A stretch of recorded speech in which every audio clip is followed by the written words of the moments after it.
Hello, hello. How we doing?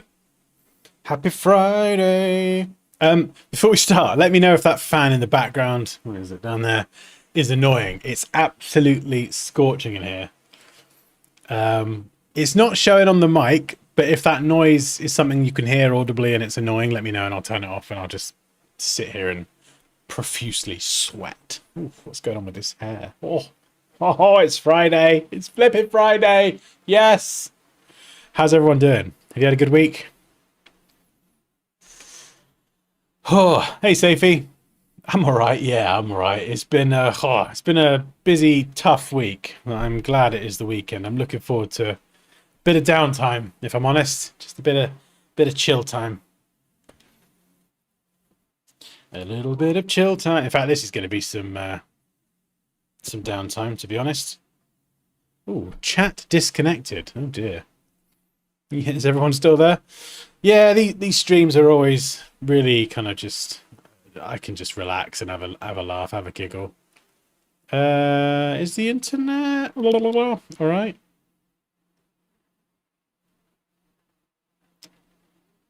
It's giving me an error. So hopefully you're still there.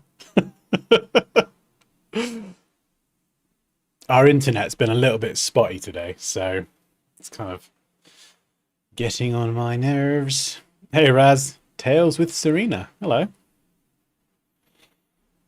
Yeah, I got my large, Kerry. I did ask for a small, honestly, mate. I did ask for a small.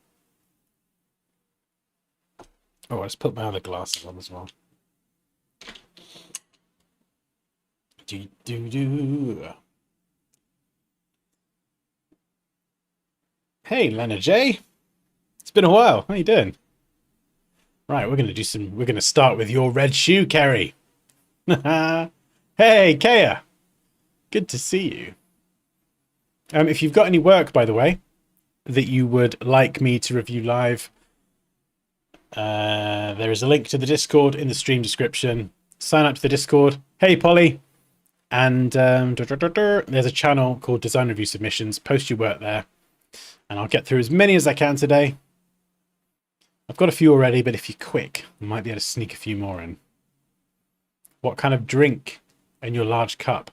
Coffee. Costa Americano with oat milk.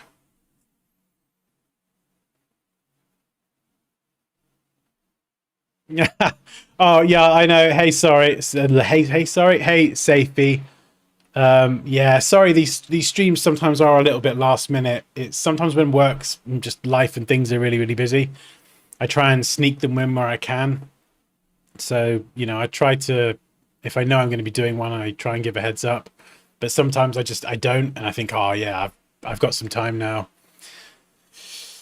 Yeah, things can be quite chaotic, sort of juggling work and family life sometimes. But yeah, I will try and give a bit more of a heads up. No, we've just started. Jalumi. We have just started.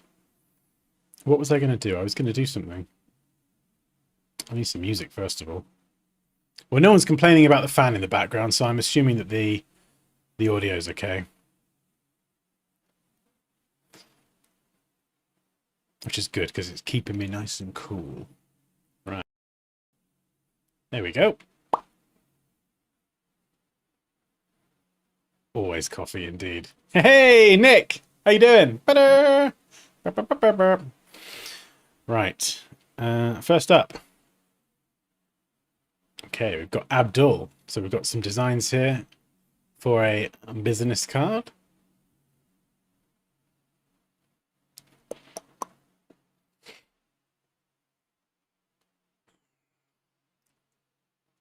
No, these probably aren't in the correct order, so we'll start here. So we've got one side of the business card.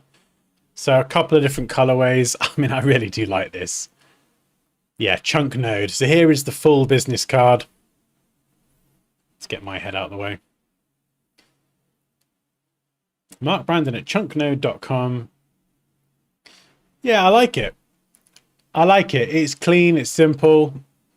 I don't know how you feel about this. Maybe this is just my personal preference, I'm not sure. But the alignment over here feels a bit weird. Now, maybe this is just because I'm a stickler for making order out of chaos, but you know what I like to do is I draw lines like this. So lining that up's good.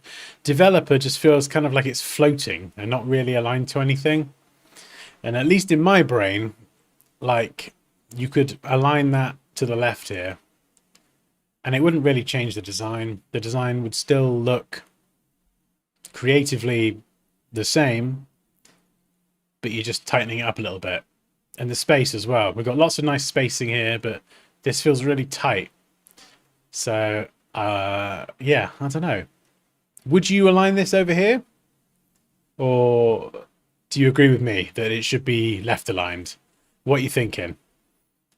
Because I'm a stickler for lining stuff up where I can, but sometimes I don't know. Maybe that's just me. Maybe that's me just being really OCD with the details.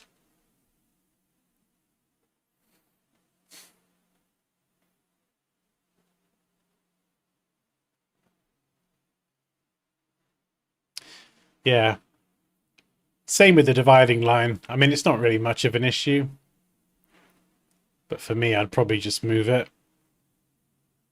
Oh, I'm going to bugger it up now.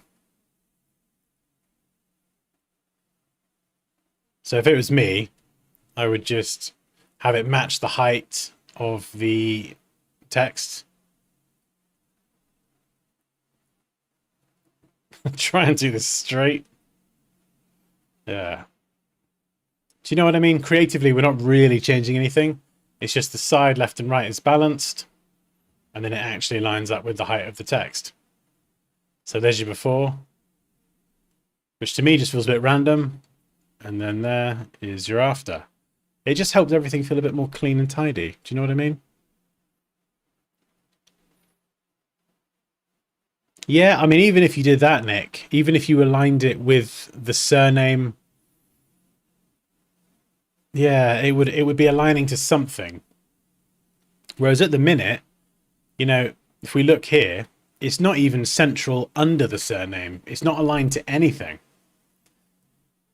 You know, if you shift it a few pixels to the left, yeah, it would sit perfectly central under Brandon. But at the minute, it doesn't align to anything. And to me, that's just, yeah, that's a problem. For me, anyway. Julemi says, for me, I would align it to the left. Okay. Hey, Moosh. I don't have a... I can't reach the gong. You get a little dance. Stop in for a few. Got a bunch of things going on today. Moosh, you've always got things going on. Your work life sounds very hectic at the minute. This looks fun. The fonts of the info part needs to be bold. It's so sharp, I think. Yeah, this it's kind of hard to determine this because I'm looking at it on screen. So the actual, well, yeah, the actual size of it, hang on. It's usually typically about credit card size or whatever. So if I hold something up to the screen, you probably actually, yeah, that is going to be a real problem. Hang on. Let me just size this up. Flippin' heck. Yeah, no one's reading that. My goodness. Yeah, that is the text. When you actually shrink that down to real world size, that text is very small. So that's a good shout. Yeah, that's why with something like this, yeah, of course, you've got to always do a proof. You've got to print it out and see. Yeah. So I'd probably just bring up the size a bit more. Spacing's really good. And to bring up the size more, you could then shift the logo a bit to the left. You could give yourself a bit more space. Kind of have your dividing line about there. Yeah, I think that size would be important. Or what you could do is get rid of this dividing line altogether.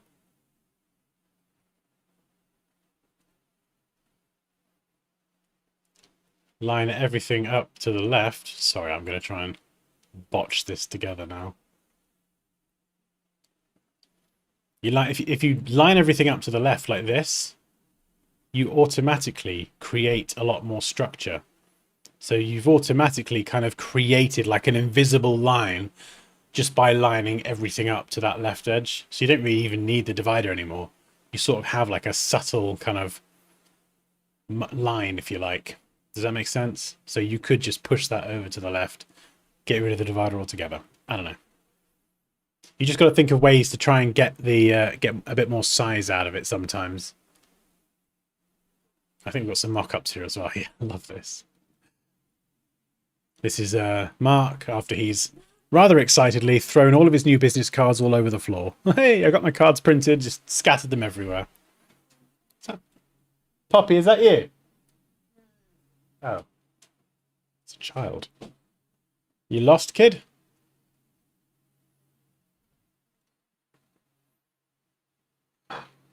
So we've got square edges here, rounded corners here. So a slightly different version. I think the shadow, I mean, I like the mock-ups. This one feels a bit odd. I don't know what this is. It's like a marble surface with a weird strap thing, and the shadows don't feel realistic. The shadows here are way too large, too soft. It feels like the business cards would be levitating. So I would probably get rid of this weird band strap thing, have them flat on the surface, bring the shadows in nice and tight. Okay, and this is just another mock-up with them scattered everywhere, showing the other colorway. So yeah, really, really cool. As far as the logo goes, I do like it. What else have we got? Yeah. That's central there. On the mock-up, it's not central for some reason. You see the distance there to there is different, but I'm not sure how that happened, but the colors are really cool as well. Yeah, it's fun. You've got the full logo here, and you just got like an aspect of that mark there. Yeah, really cool. I mean, to be honest, I'd probably just, unless there's a reason for having the different colors, I'd just ditch the black one, just go with the green personally. But yeah, really cool. Hello, Governor. Poppy's in the chat. Poppy, where are you? Are you at home? Are you hiding in the house? Or have you still escaped? Right, we've got some Photoshop now. Ooh. Oh, mega coffee. Hey, Afif, how's it going, man? Welcome, Governor. All right, Governor.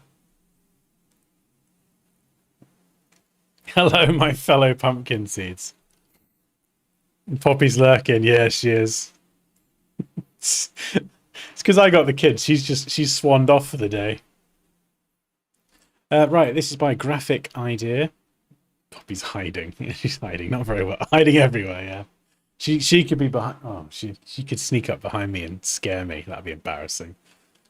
My God, literally piss myself on stream. That'd be super embarrassing. When she scares me, I squeal like a pig. Right. Anyway, squealing pigs aside, this is really cool. I love this. This is a JPEG, so there's not a lot I can do with it. Universe ice cream. I guess that meant to say universe. Universe is a font actually. Yeah, so I'm not entirely sure what the context of it. I'm not even sure what I'm looking at, to be honest. I think it's just a bit of photo manipulation with a bit of type. You know, just pure creativity. Nothing wrong with that. Yeah, no, I like it. I think the earth could do with a little bit more glowage around the edge. So let's see what we can do. Actually, it's going to be quite limited because this is very it's a flat image, so there's not a lot I can really do. But we could try a few things. Right, first of all, I'm going to get rid of the text because it feels a little, it's fine, but it feels a bit like an afterthought, and we're going to see what I can do. Do-do-do. Dee-dee-do-do-do-do. Do-do-do.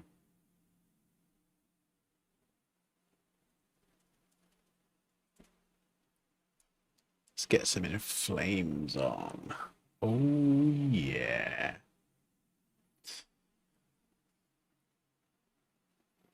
It is. It's a cool ice cream. No, come on, Dan. Cool concept. Right, we'll get rid of that. Am I going to make a selection of this ice cream? Even Photoshop's new insane selection tools. I don't know, but we'll try it. Will it get all those tiny bits? We'll see. Flip it, heck. My goodness. That is good. All right. Maybe if we take a sec to slice this up, we might be able to have a slightly more effective play around. So I'm just going to use generative fill to fill in all the gaps. And we'll grab the earth.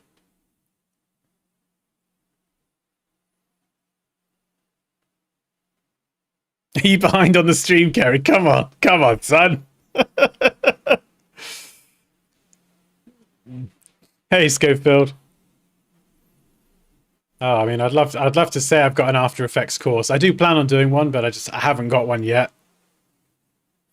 Also, just to let everyone know that I do have my full course program linked in the description for anyone who's enrolled in the Ultimate Designer Bundle. That's what it used to be called, but I've kind of changed the name. So if anyone's enrolled in it, don't let me confuse you. I've just changed the name to Pro Designer Mentorship, because I do a lot of I provide like a lot of one-to-one support, and it does honestly feel like a little bit more of a mentorship program. You get the courses, but I'm also very, very active in working with people, reviewing work and helping them level up in the DMs, kind of behind the scenes. And I feel like the Ultimate Designer Bundle, the name didn't really do that sort of aspect of it, the kind of the personal support aspect of it justice. And I feel like mentorship, it just describes what I do a little bit better. So it's still the same offering. You get the courses for Photoshop, Illustrator, learn how to do what I do pretty much for every different type of design you see me do. Logo design, web design, graphic design, icon, drawing custom letters, illustration, blah, blah, blah. But then you also get the support as well. So I'm there lurking in the DMs, always watching. Yeah, and I like mentorship, Moosh. I like working with people on that sort of more personal basis and just being that person that can be there to just bounce ideas off or give feedback. I really enjoy that. So I feel like, yeah, like before, even with the sales page, I did an okay job talking about the course, but I didn't do a good enough job actually selling how much support I do provide and how much I actually give a shit. So I need to do a better job, I think, talking about that aspect of it. So yeah, if you wondered why the name has changed, that is why. And if you have enrolled in that or any of my courses, please do not hesitate to use me. I am here. Right. Pimping myself out aside. Let's get rid of this one.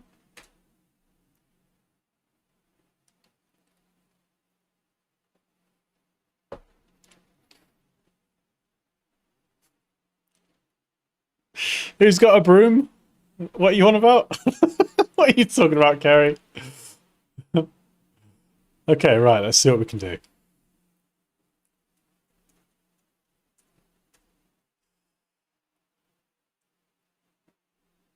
I've just realised, Kerry, I said I was going to start with your red shoe literally like 10 minutes ago. And I totally forgot within like 2 minutes. And I got distracted by an ice cream and a planet. I'm sorry. God's sake. Okay, right. First of all, yeah, I wanna add some glow to this.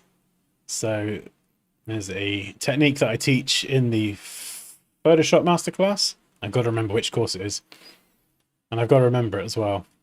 It's not uncommon for me to need to watch my own videos sometimes to remember how I do a thing. So we're just gonna lighten this up gradually, create a little bit of a highlight, align these together, merge, Actually, we could use that for something else. So we've got a glow, then we can do that. I mean, you could even use that for some stars. I wasn't going to do that, but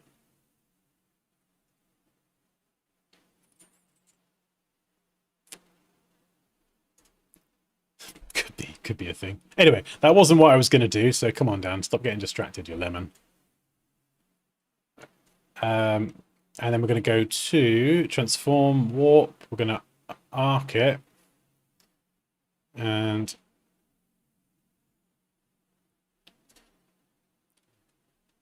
see if I can match that. Probably should have created it at a bigger size. And then we'll try a blending mode. See if we can punch it up a bit. Linear dodge. Add, yeah. Yeah, so you see it just adds like a bit of a glow, and obviously you can fine tune that. We could try another version. Let's try blurring it.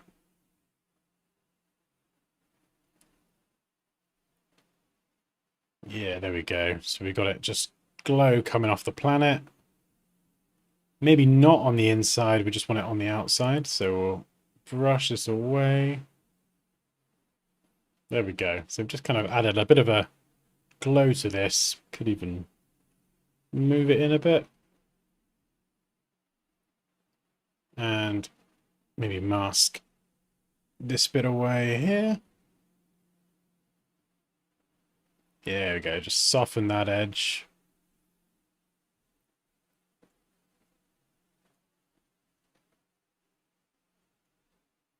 I'd probably keep the planet maybe a little bit more in focus. I don't know. It feels a bit too artificially out of focus there, but that's fine. In fact, I think the composition as a whole feels a little bit off. Like I might maybe tilt it up so it's kind of pointing corner to corner.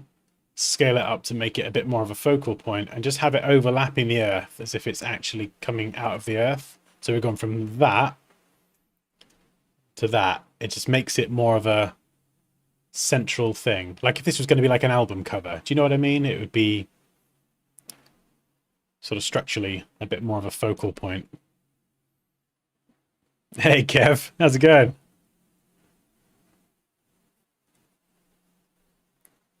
Are you fighting for the top commenter again? Raquel, I think you're in the lead.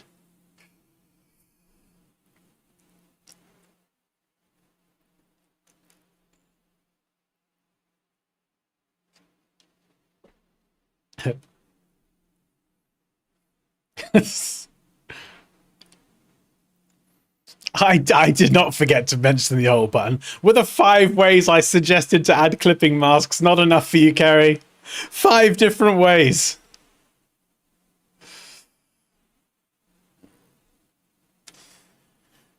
Right. Let's slice this bit here. So we're going to select the ice cream, cut that off, paste it back in, and try and blend the white. So we'll use... Actually, no. We'll go into blending options. Current layer. That doesn't look great.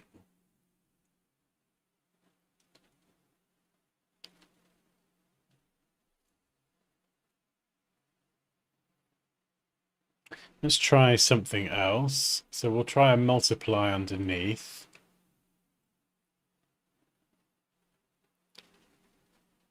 And then we'll brush away the white.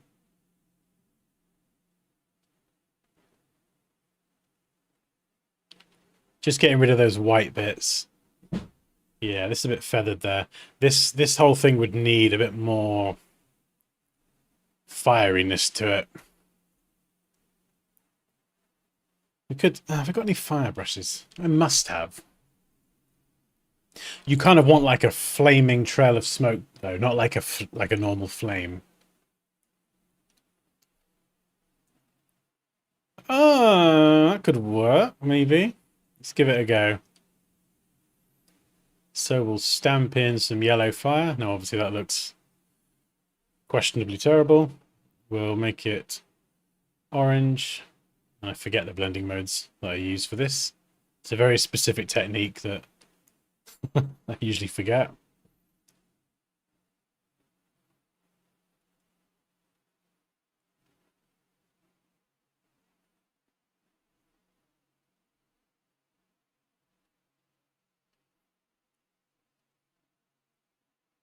There we go. That's a bit more like it. It's blending a yellow, orange, and red layer with a couple of different blending modes.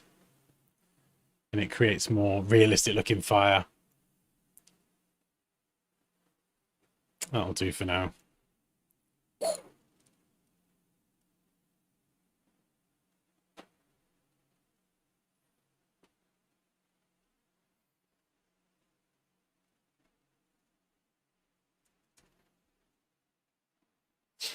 And this is why I love teaching and learning the tools. You know, it's obviously not everything. There's a big, there's so many things you've got to learn to do as a designer, or just as a creative, really, whatever it is. But the more you do become familiar with the tools, the more you're just like, okay, I need to do X. I'm going to use Y and Z and H or whatever. So, yeah, that's why I like kind of being available in the Discord and stuff, because then people can just go, I'm trying to do this. What's the best tool to use or the best way to do it? Or right, let's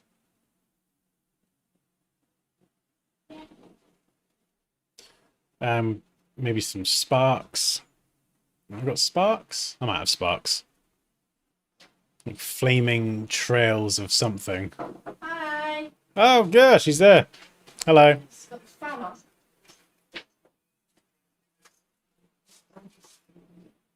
Obviously, this part of the process, the longer you spend on it, the better the result is.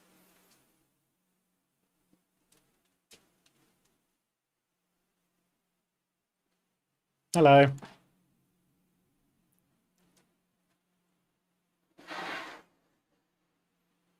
And then I think, yeah, this is a little bit feathered and faded out here.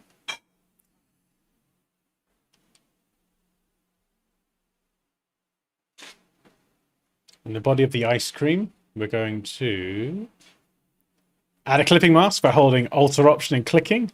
Hey. Go to, we'll try overlay.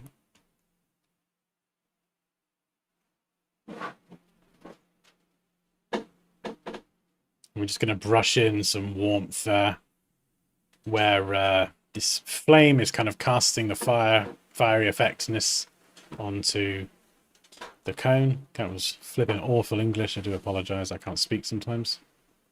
Oh, whoops. Oh.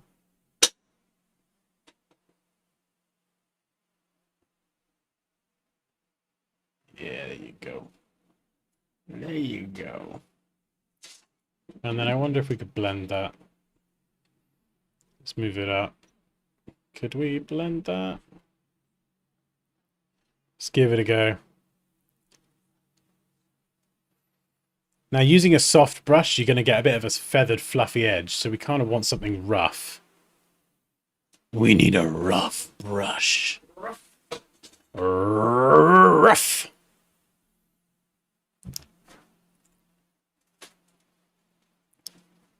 Maybe a cloud brush? I don't know.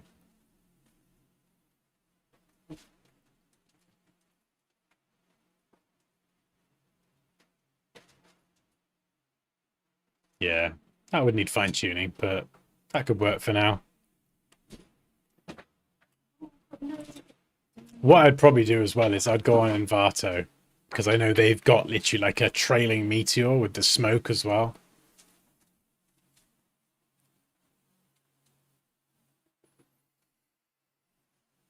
Yeah, because this flame extends a little bit too long. So I suppose we could try pinching that.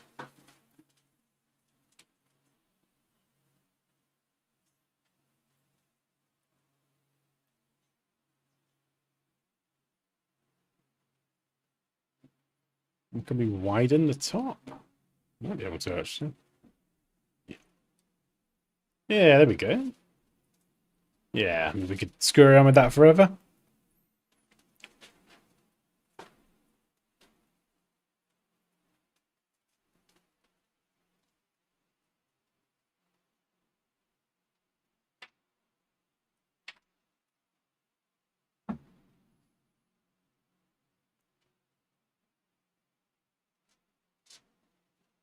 And you could add some motion to it as well. So we could add a little bit of motion because it's going in the same direction. Maybe not. Maybe not that much. Before, after. Kind of helps sell the idea of movement a bit more.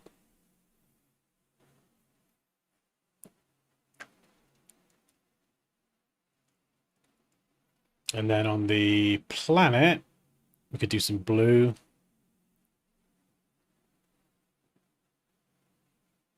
Again, another clipping mask. Let's just throw in some blue. There we go.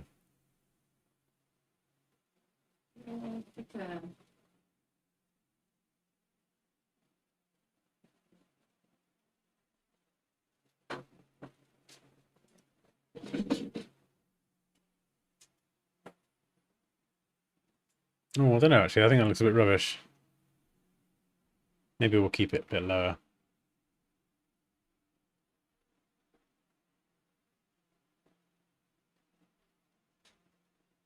In fact, where's the original?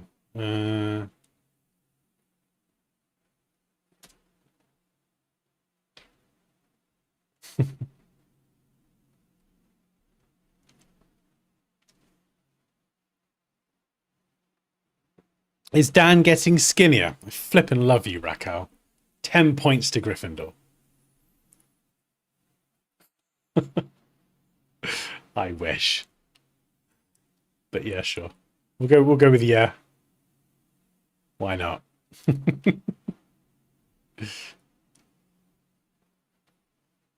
I'm on a special ice cream diet. It's where you just eat ice cream.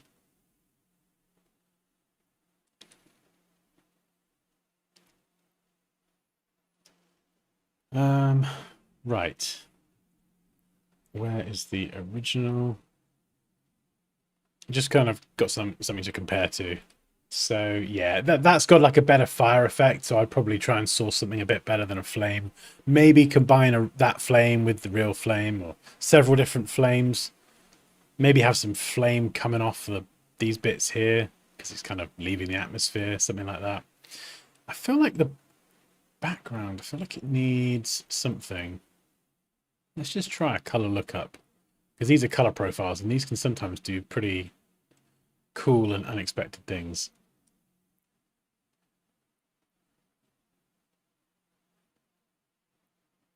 Fire.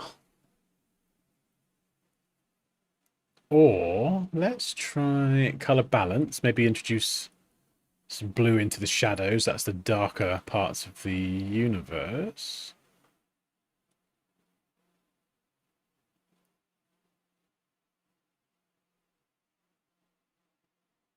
Yeah, maybe just warm it up a little bit. And then I think we need more of like a cosmos in the background. Do I have some cosmic brushes? Space? Oh. Nebula? Hey, there we go. There we go. We'll slap a Milky Way in there. Why not? Cosmic. Yeah, it looks blurred. It looks really blurred and out of focus. I think that the blurriness in this does feel like a little bit artificial, like it's been blurred too much, which is something you can get if you're not careful. Yeah, these brushes are great. Look, we've even got stars in there as well. So we'll just stamp it in the background. We could try adding a color. So let's just go for like a crazy pink. We'll duplicate it, change the hue to a blue color, and we'll see if we can blend them to make something interesting. So yeah, there's lots of different things you can do like this if you wanted to create a more cosmic looking scene. Let's get rid of the Milky Way. We'll just be lazy and duplicate that. Just kind of blow it up.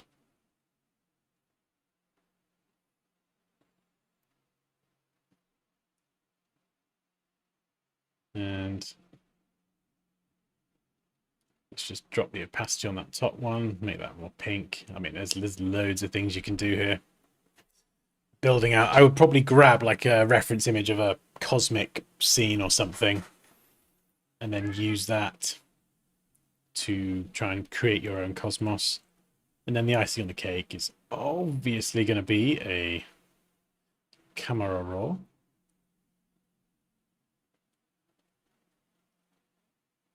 Have you ever tried the fire render effect in Photoshop? Yes, that is something else that is in the masterclass for Photoshop. We do like fiery text. It's flipping awesome. It's not something I normally go to, but when you're building out a fire effect for some text, for example, you can do a whole bunch of work with brushes, and then you can just generate some additional fire to like run around the edge of the lettering using that render flames feature, and it's perfect. It's just kind of adding, it's like another fire tool in your toolkit that you could use.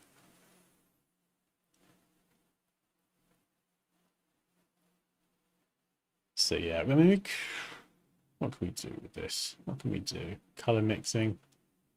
I mean, yeah, we could screw around with that. Let's try the lens blur, see how what that puts focus on. Probably going to be the ice cream.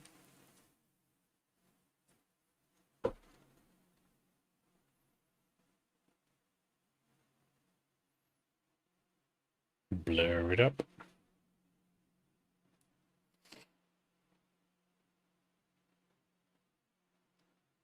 Yeah, so we might need to go and add a bit more blur around here. So I feel like you either need to go extreme blur and focus purely on the ice cream,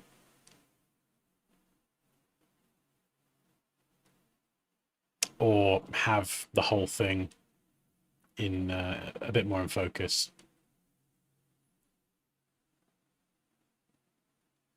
But yeah, this kind of work takes hours. To do it properly, to get a rough concept together, you can usually do it pretty quickly.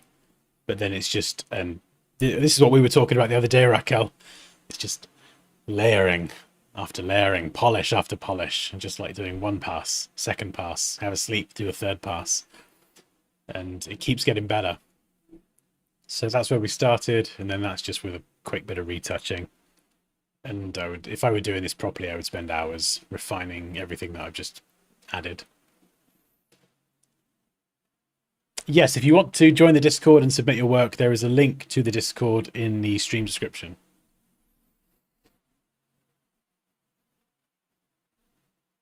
Are you talking about chocolate poppy?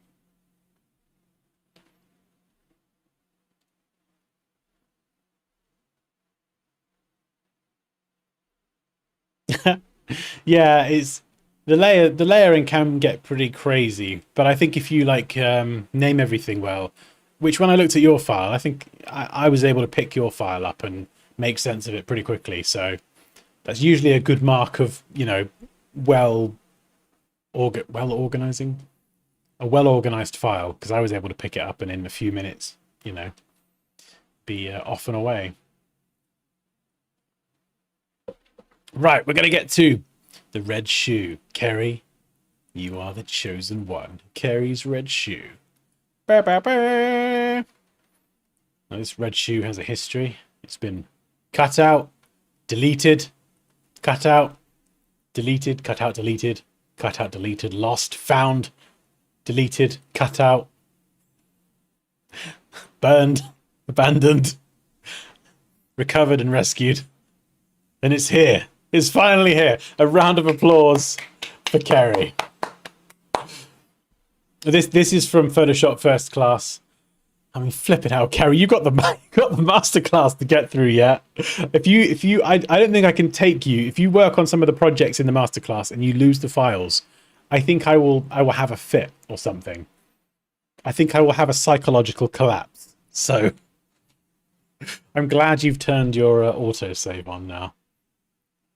But yeah, no, I mean, I did say to Kerry earlier on, I said, yeah, I'm going to review this and I'm going to, I think, nuke him were the words I used. But actually, this is really well done. So the lesson, this is in Photoshop First Class. The lesson is about cutting out a shoe. So is that the original image? Yeah, there we go.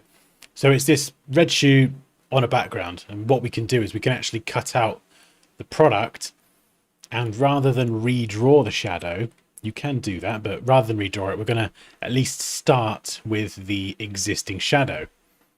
Now, of course, the shadow is on red, which is no good. You might want to throw in a different background, a different color, a white background. So we need to be able to isolate the shadow from the shoe and then drop in our own background. But first we've got to pen tool the product so you get like a nice clean cutout. I used to work for Clark Shoes as a designer, and I used to cut out shoes like all day, every day, and so I'm well versed in the art of shoe cutting. Oh dear. Those were the days. Not really. So yeah. So here we go. This is the shadow, the isolated layer. And obviously the edge here is a bit rough, and then we've got some, I think that's desaturation, yep. And then we've got the levels to kind of adjust that. So I'm guessing here you brightened up the midtones and the highlights, which kind of removes the scuffiness, if you like, but then it keeps the original shadow. Then you've got the product itself, so you plonk that on top, and then a highlight here that is added with a clipping mask. So this is kind of cool. And then you could pick whatever you want for the background. So, you know, we could drop in a white background, any color you like. I think the only thing here, Kerry, what I'd probably change is the highlight is very, very punchy on the shoe. I'd probably just go in here and just punch this up a bit. So just bring that up, and then maybe just push it more towards orange, away from green. And you see what I mean? It just goes from like a little bit murky to a little bit, tiny bit brighter. Also, if you do get banding, sometimes you'll get banding in your Photoshop files when working with gradients and lots of effects. And that's where you'll see these little bands of individual color rather than a smooth gradient. If you get that, the easiest way to get around it is to go to image mode and work with a 16 bits a channel document. This format contains more color data, so it can reproduce smoother gradients. I'm not seeing it as an issue here right now, but I just got to mention that. And you can also check, it's the cat meowing. You can also check the dither box as well. And this can sometimes just remove banding as well. So two different ways to get around that there. But yeah, no, this is solid. Yeah, looking really good. Proud of you, man. You did well. We got there. The red shoe. That would be a great children's book. Kerry and his missing red shoe. Once upon a time, there was a boy called Kerry, and he had his favourite red shoe. But unfortunately, one day, Kerry went out and lost his red shoe. Kerry was so upset. He cried and he cried. He couldn't find his red shoe anywhere. All of a sudden, Kerry looked in the recycle bin, and he found the red shoe. Kerry was the happiest little boy ever. The end. You could literally sell that as a kid's book. This is gold. This is gold. You're not even listening, are you? Wasted.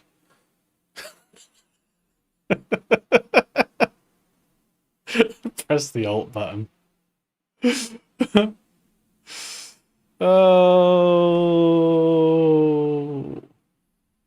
Apple Market Research. Tell us about your iPad. No, piss off, Apple. Right. Next up. Next up. I want to open your thing, Raquel. What was it? I'm curious. I got a PSD file. So you started this in Affinity, was it? Oh, this is cool. Yeah. What am I looking at here? Brief me. So is this something you've already done? I mean, I think it looks really cool. Looks really cool.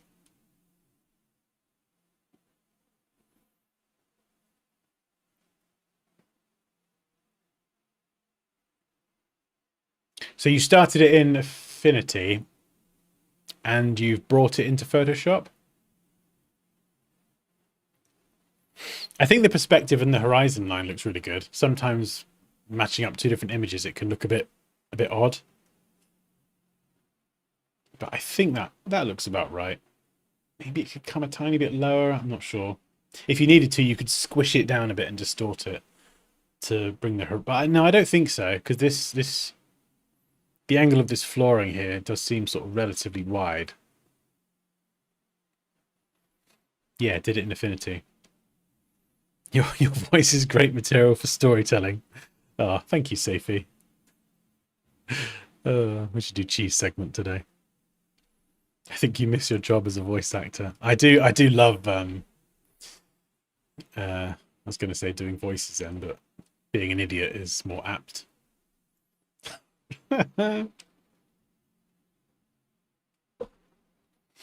So was it the shadows?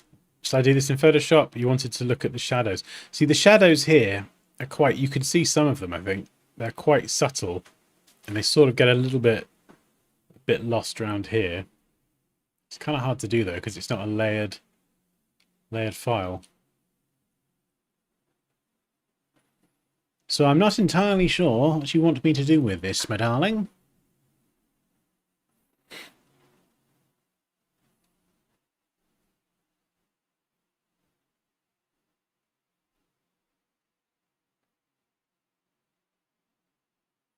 I mean, we could just... Oh, the exposure adjustment sliders are fixed now. They were like all broken last week and they were in the wrong place.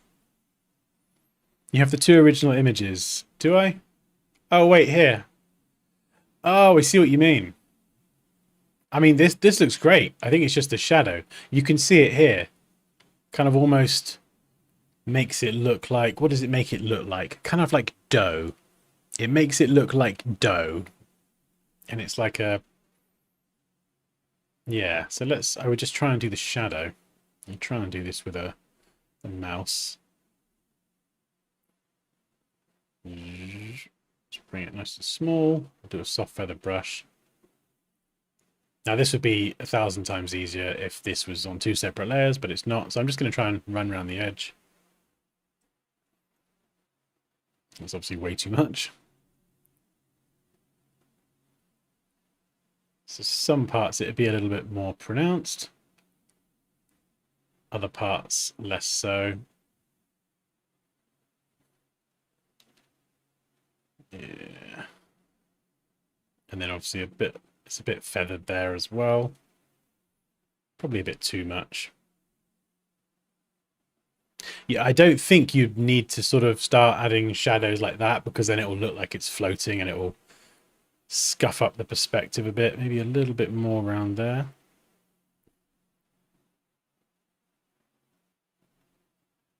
Yeah, so we're just sort of hugging the edge almost. Do you see what I mean there? So if I turn this off and on.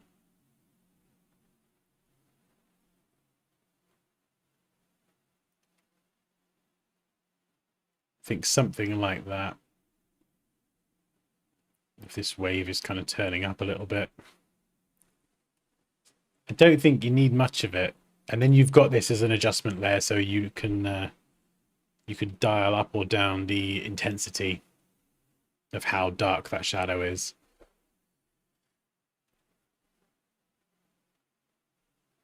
The left part of the fireplace is a bit too dark. Yeah, so where's the light coming from? The light here is clearly coming from this direction. Why is that not drawing? Oh yeah. So that's the direction the light's coming from. So, okay, let's have a look. So what I'd probably do is we'll do another exposure darkening layer. We'll clip that, invert it. Again, same soft brush, but we're just going to go with a really low flow value. And this sort of shadowing here. So let's just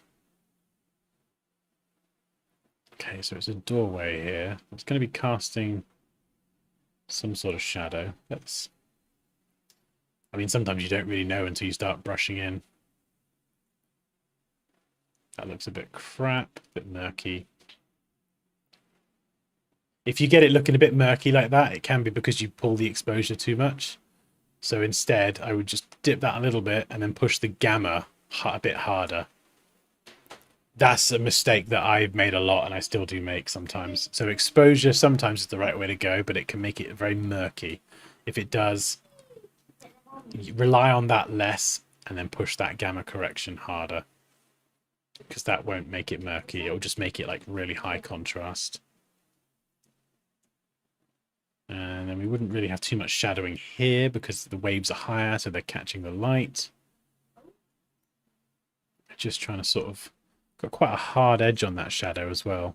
So let's just mirror that same hard edge rather than making it too soft.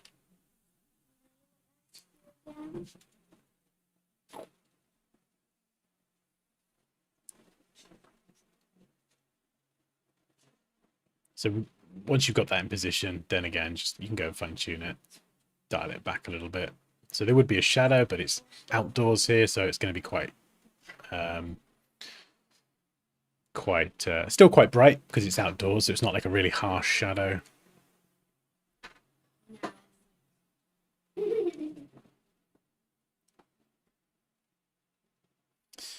And on the inside of the door, oh crap, what have I done? What have I done? So let's take that. And we're going to brighten it up considerably.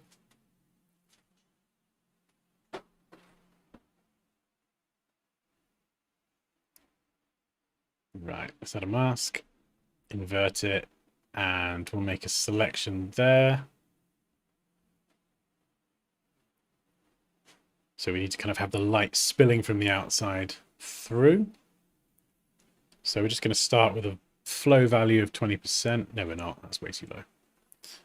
We'll start with 36%. We're just going to... Actually, let's try and use a higher value. I'm just going to run along this edge here. Just gradually brighten up this edge.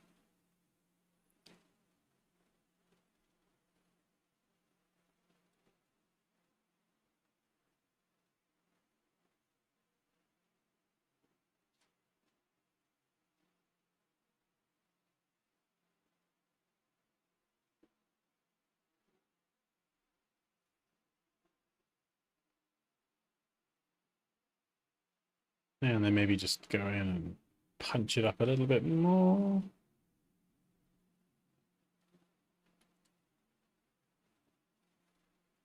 And we could even add like a little bit of sort of spillover using like a really low value for the flow.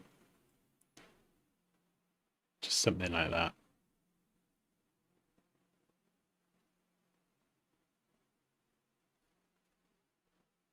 So it's just gone from being really dark to a bit lighter. I think I've mucked up the sky there as well.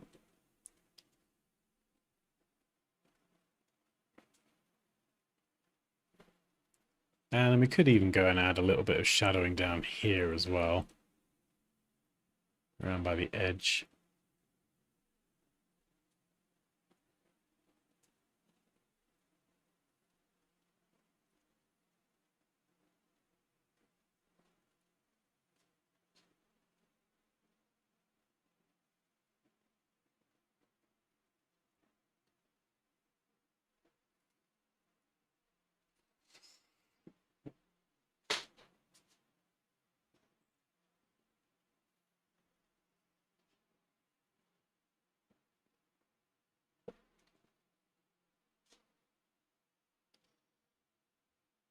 Yeah, this does look really cool. I mean, we could even as well Like, let's just say this is spilling through, but maybe there's other areas around it that are wet. What we could do is we could use a curves adjustment layer and pull the midtones down a bit. See if we can get this looking right. We're going to need a brush with a bit more hardness, I think. We could just try and just add some kind of wetness to the surface.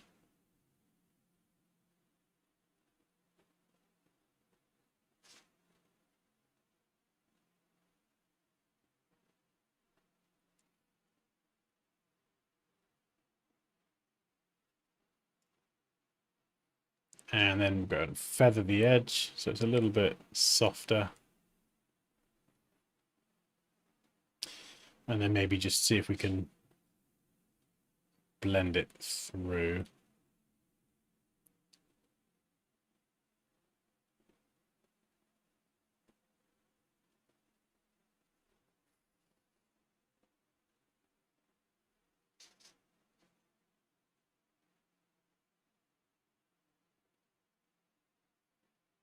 Yeah, there we go. I can get it a little bit more realistic. I think a large part of getting this to look good is going to be how you draw the wet areas as well. So I would try and use a reference image.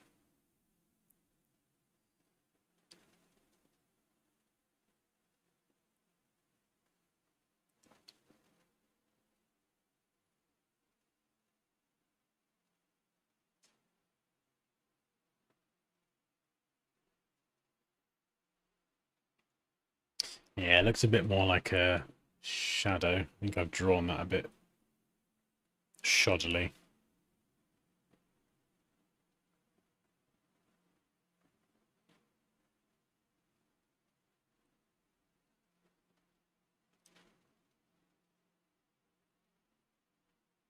Yeah, I think for something like that, I probably need to get a reference image of like a wet surface. That would help and just make it look more like that. That looks a bit shadowy at the minute.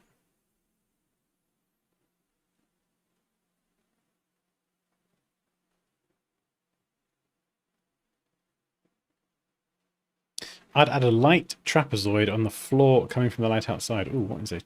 Can't remember what a trapezoid is. A light trapezoid. Oh, so I've just got pictures of lamps now. I've just got ads. Great. Now I'm going to get served up ads for lamps later on. And don't get me wrong, I love a good lamp, but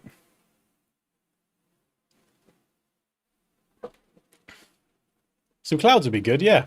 That's a really good idea, actually. Let's see if I've got a cloud brush. I've got lots. Clouds are so easy to add. This is so stupid.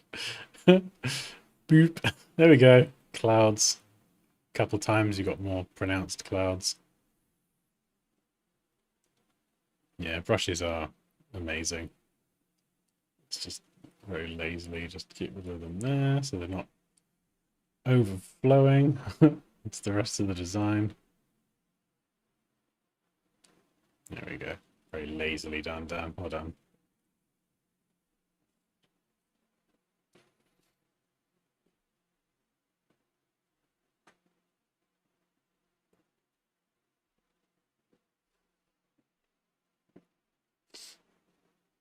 So that's the beginning, and that's where we've ended up.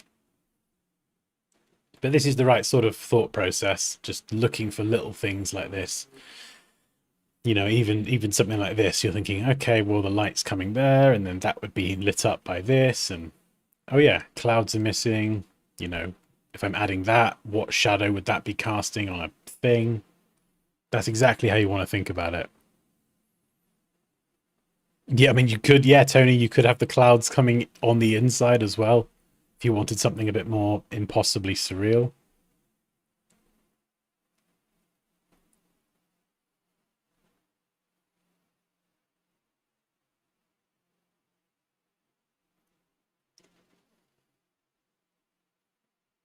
I think here as well. Add some highlights up here. Is there a ship in the background? I don't think so, but you could add one. Why not? I felt like it would be nice to have like a centerpiece. Maybe a ship coming towards the doorway. That would be cool. Like a tanker or something right in the middle. That would fill it quite nicely actually. That would be really cool. Let's just try it.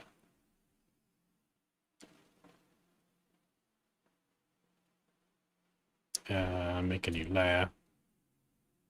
Generative fill. Go oil, tanker, ship. Let's see what it does.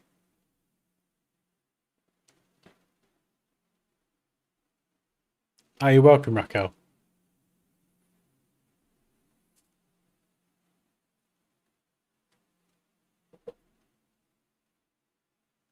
Actually, this is a really good thing. I know this is kind of on sand, but you could even try bringing some of this wetness in here on the sand and then blending that onto the tiles.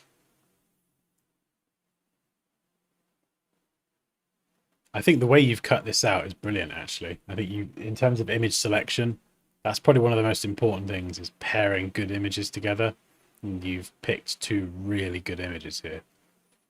Whereas if you pick, and you probably see me do this on the streams, there's our tanker. Meh. If you pick bad images that don't work, or if the angles don't work, it's like it's an uphill struggle in some ways.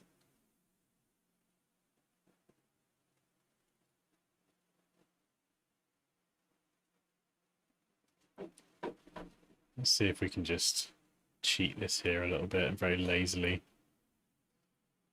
use this.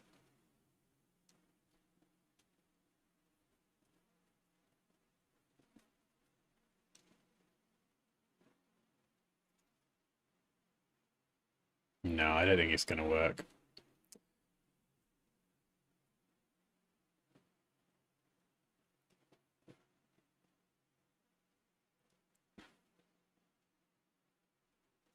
Yeah, I think I'd need to study water on that sort of tiled surface to kind of see how it would really look. Let's look at water on tiles. Let's try and get a reference image.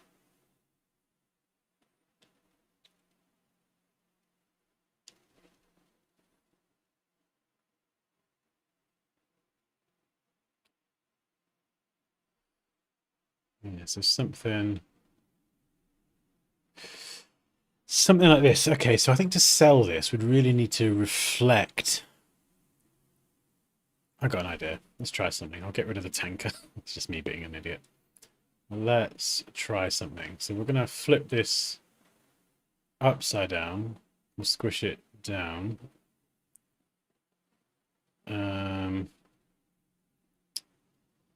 We'll then add a mask.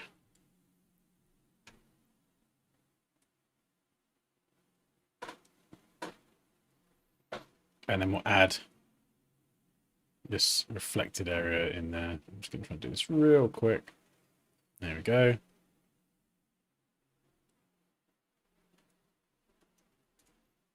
And let's do curves, but just on that. Darken it down. Ah, there we go. This could be a bit better. This could be better.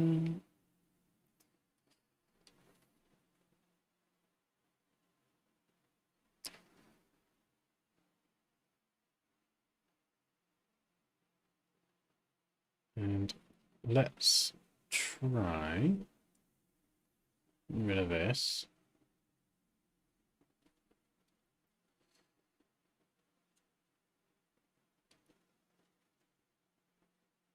Okay, that makes it go a bit weird with the door reflecting.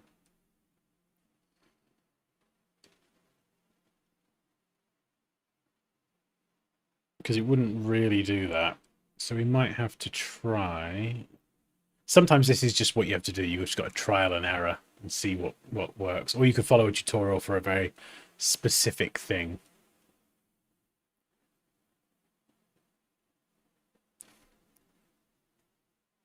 Okay, that didn't really work. Ripple. Distort. Zigzag. Pond ripples. There we go.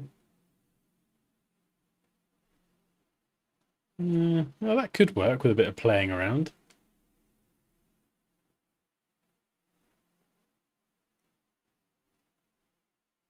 We could even. Have I got any water?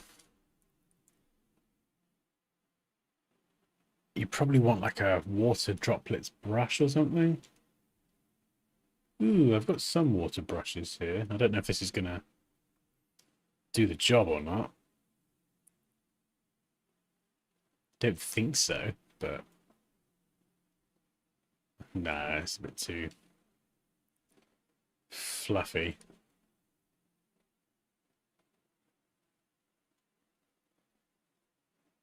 Yeah, some of these could be quite good. Maybe color burn. And then we could stretch the reflection out a little bit. And then go back to a softer brush.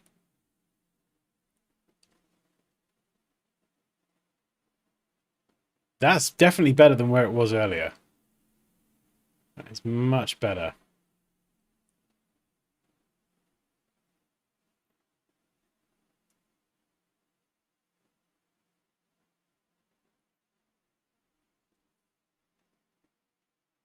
It kind of makes it look a little bit damper.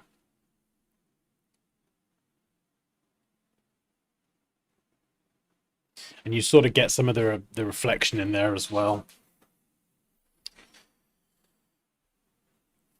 One thing I've done in the past is if I've had like a muddy surface, I will actually go and find an image of a muddy puddle. It's got loads of mud, a real puddle, and then what I'll do is I'll blend that in, and then I'll just change the reflected image in the puddle for my design, but flipped upside down, and then like soft light blend that into the puddle itself, and that can look really, really good. This is slightly trickier in that we're trying to brush in the reflection into the tiles. But yeah, that I think that would just be a bit more trial and error to try and find the best way to do it. It's definitely harder on some images than others.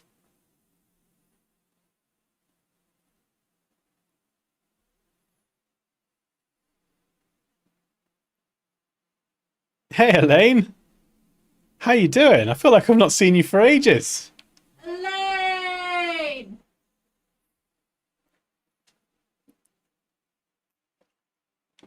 How was your barbecue? Was it good? I think it was like last week, wasn't it? Love a barbecue. I know, I'd love one.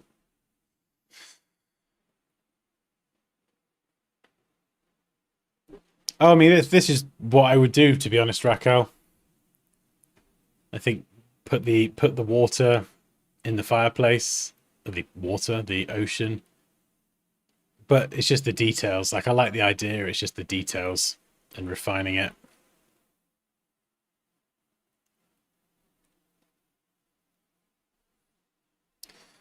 And the reflection.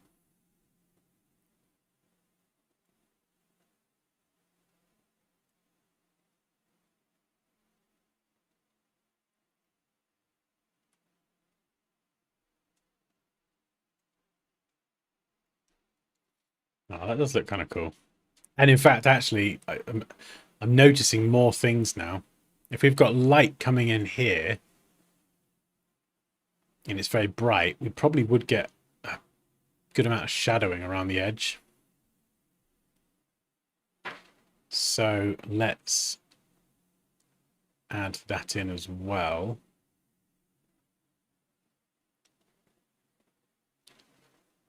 All the way around here, but not here. Yeah. So let's go and add some shadowing.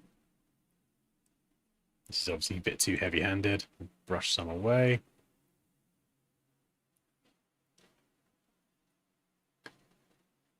And then we can just dial it back a bit.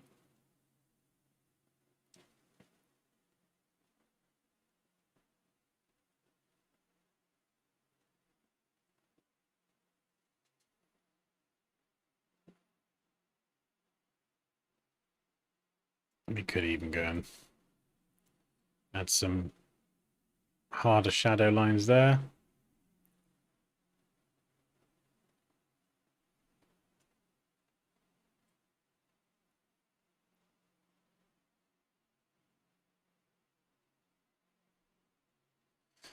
And if you've got a sun, for example, let's just say there's a, or even if you don't actually, I like doing this even if you don't have a sun.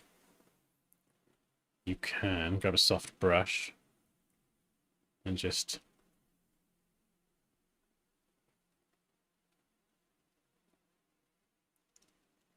add like a dramatic lens flare around the side. Or you mean you could add that in the middle and you could use that technique to create a sun. It's entirely up to you. I usually quite like it as a little kind of side accent. And if we throw it all together, that is where we... What have I done? Yeah, there we go. Let's get rid of that. So that is where we started. And... hang on, got to do it all in one go. That's where we started. And that's where we ended up. And I would still keep going and just trying to add more and more and more.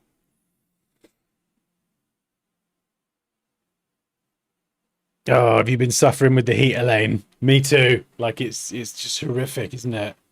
Have you got a fan? Like a really big fan? Hey, Gorav. Happy Friday. Yeah, you could add a few more splashes, some water splashes. I'm not sure if I've got any. I think there's that one in the course that you could use, but you could get some more splash brushes from Envato as well. Will there be time for my design? Oh, what is that? Where is it? If you point me in the direction of it, Polly.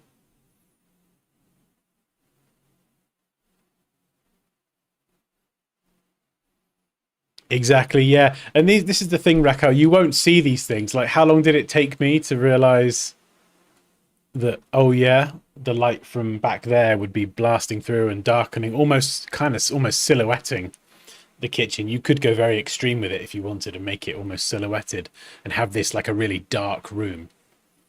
But it took me a while to even see that, you know. So we could go much more like this. And then maybe we could add a color balance adjustment layer and just kind of, oh, you could just tweak the vibe a little bit. Tweak the vibe. A little bit more blue. Shadows, maybe.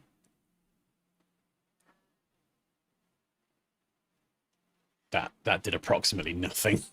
Yeah.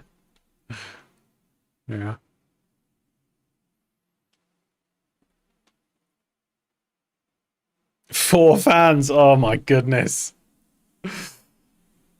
Lord Dansky. That is actually accurate. I am technically a lord, and I do own a piece of land in Scotland that is about this big. This is a fact. What is that? What do you say? Nothing. No, I was just saying that I'm actually technically a lord. Yeah. Lord and Lily, or Lord and Lord. You got yours done as Lord Poppy.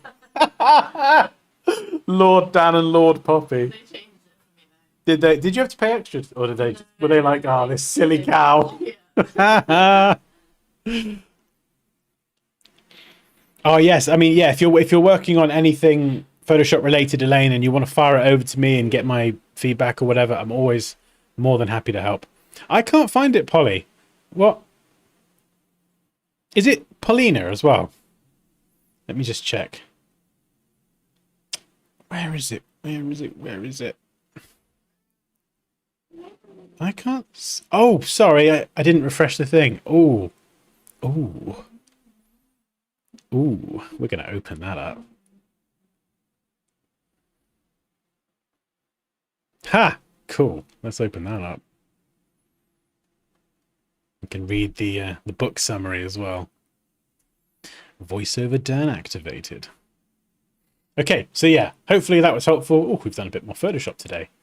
Good fun, good fun. Save and close. If you want me to send that file back, Raquel, just poke me. Right, let's open this one up. The Devil Next Door. Devil Next Door is a gripping psychological thriller that unravels the darkness hiding behind ordinary lives. When Emily Carter moves into a quiet suburban neighborhood, she hopes for a fresh start. But her next door neighbor, Daniel Graves, you can never trust a Daniel, seems too perfect, charming, polite, and unsettlingly familiar. Daniels can be known to be especially charming. Gotta watch out for them. As eerie coincidences and unexplained events begin to pile up, Emily starts to suspect that Daniel is hiding something far more sinister than anyone could imagine. As her paranoia grows, Emily digs into Daniel's past only to uncover a terrifying secret that connects them in ways she never expected. But the closer she gets to the truth, the more dangerous her world becomes. Is Daniel truly the devil next door, or is something even more insidious at play? In a town where nothing is as it seems, the real horror isn't knowing who to trust, it's realizing you might be the next victim. You'd enjoy that, Poppy, not that you're listening. Cool, right. A.R. Blackwood.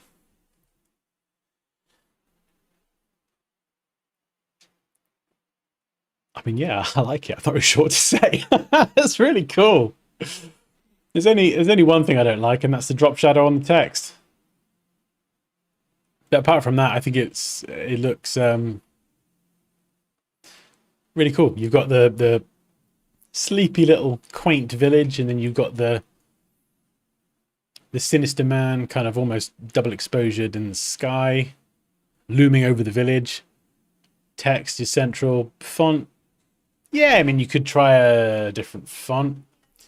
I think that the text here, I think this font you'd have to possibly try and kern it manually, because you can see here, if I just pick a normal brush for a second. Not that. You know, you've got the NE and the X are very close, and then you just got all this empty space here where the T feels miles away. So if I were to type,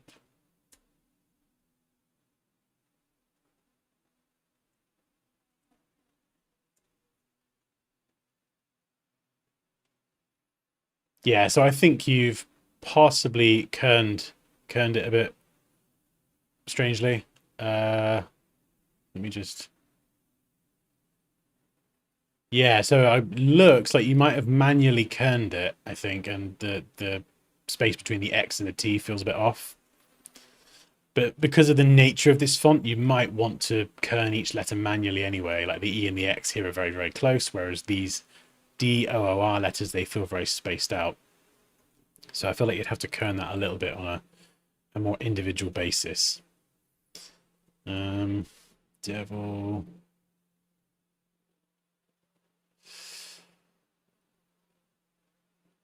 It's quite dark as well. I mean, the only other thing, something else you could do, is you could try adding some texture to the word devil. So the way I would probably do it is, what am I searching for?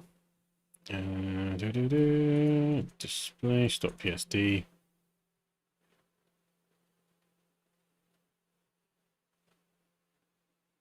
I'm just trying to find a texture file that's got really good.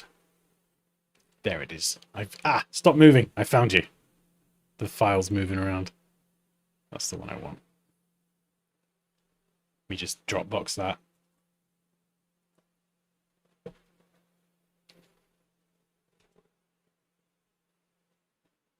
Yeah, this is great. This is from the YouTube channel Texture Labs.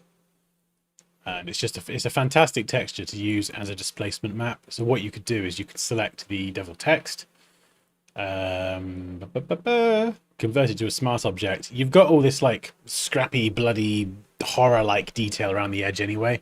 So you could just lean into that and do a displacement. We'll try 2020 first of all. And we'll pick the PSD as the displacement, and it should just roughen and grunge it up a little bit.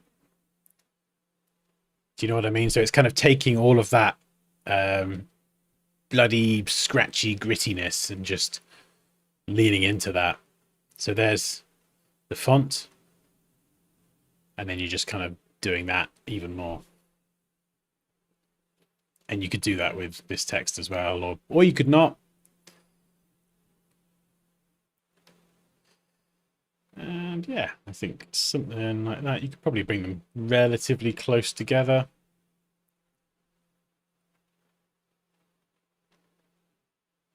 And then, yeah. What do you think about the drop shadow? Because I'm not normally a fan of drop shadows unless they're like for a specific reason. So unless it's stylistically useful, or if it's something like a UI design, let's say you've got some cards or something and you want to lift them off the background a bit, then you can use a really soft drop shadow. Having like a really hard edge drop shadow, especially for UI design, I don't think works very well.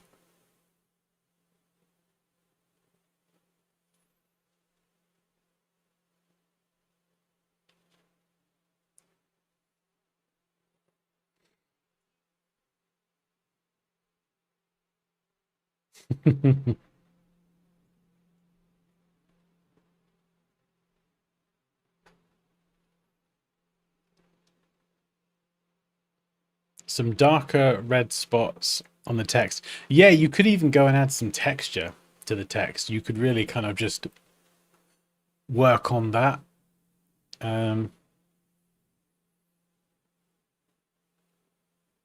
I think it's the lettering. I think it's just a bit too close. It feels, yeah, the letters just feel a little bit too tight, and the kerning here feels a bit inconsistent between the X and the T. So that's probably where I'd focus. I think the Photoshop work and everything is just, it's really good. I think it fits the theme. It's intriguing. I don't really read much, but even I want to read it. We could tighten this up a little bit for the main headline, and then leave it relatively spaced out for the other part.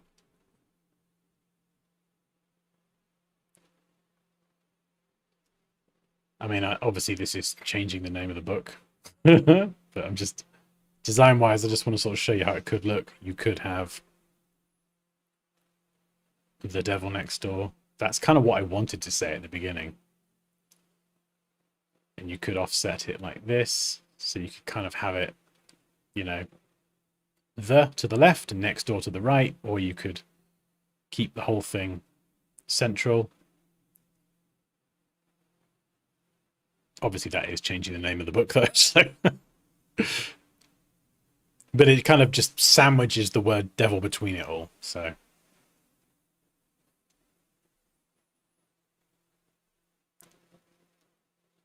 the visibility issue,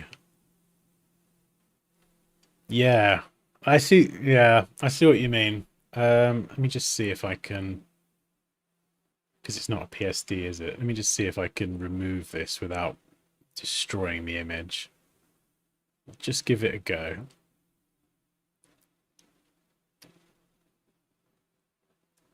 Yeah, because it does look really good. The way that the guy up here is really, really dark, but then you've got the brighter sky.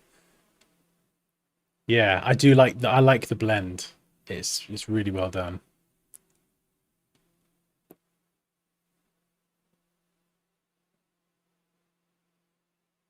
Yeah, that's not too bad. Okay, let's just remove that and then try and...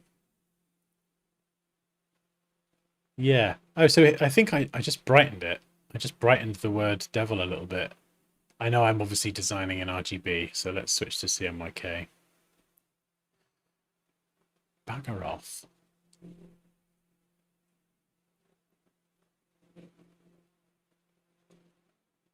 Oh, that's weird. Switching to CMYK has changed a bunch of things. All right, we'll just stay working in RGB mode. That's fine.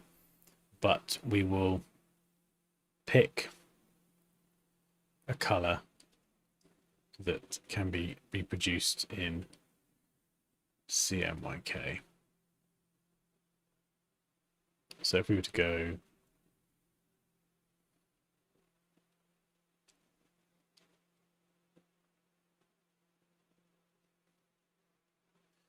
Yeah, I don't think that's got too much of a readability issue. What I'd probably do is go to curves and we'll just adjust the midtones and drag that down a bit, invert the mask, and then just use a soft brush to just brush around the text like this.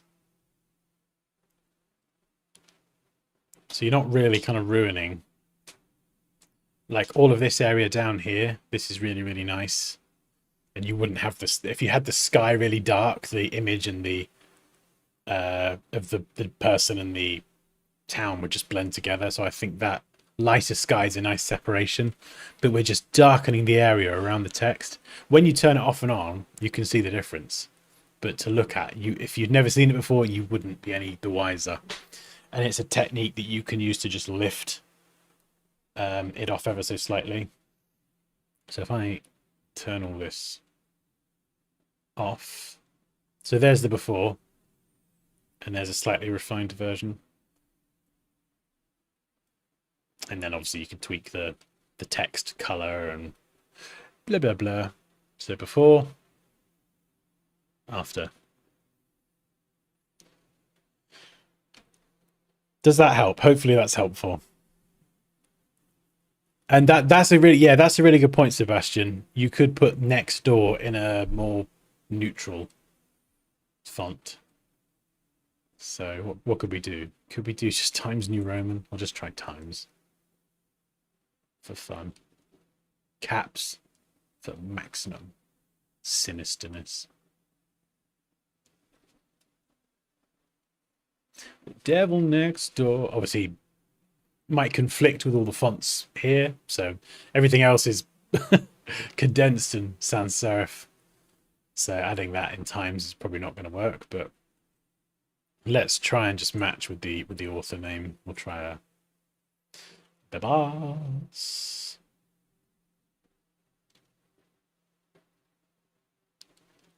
Bring the tracking to 0.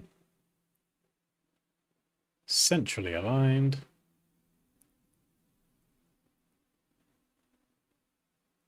But yeah, sometimes this can be quite cool. You know, you can use the same font, vary the style, or you could have contrasting fonts.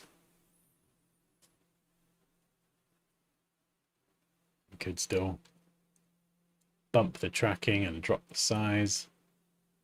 There's lots of ways that you can contrast different fonts just by experimenting with color.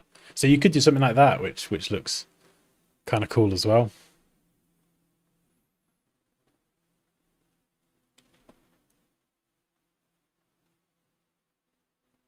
Yeah, I mean, yeah, you could do a little pitchfork devil tail kind of thing. Not pitchfork, little pointy tail. Just got to be careful how that looks, because when you start customizing lettering, it can be very easy to kind of mess it up.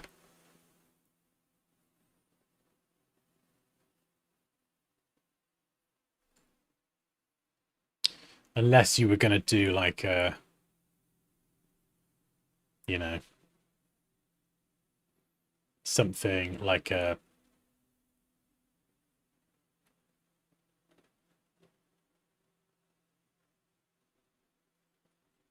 little kind of tail like that, and then try and do the tail in the style of the font, and then apply the displacement map to the tail as well, so it will kind of get roughened up. And yeah, so you could do something like that, but I don't know if it needs it. Yeah.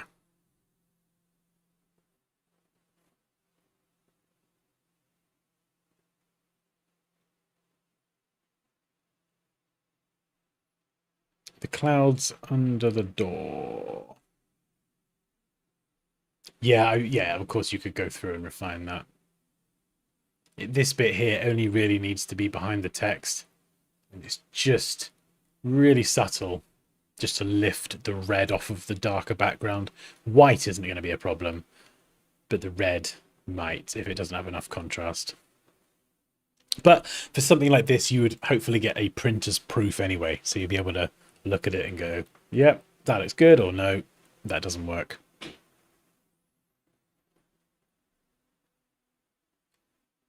Yeah, I don't really use drop shadows for text too much. It's usually more strategic to lift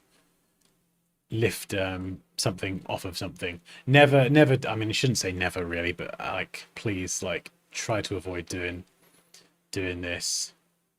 This is like your, you know, web design in the early 2000s. Really kind of hard drop shadow.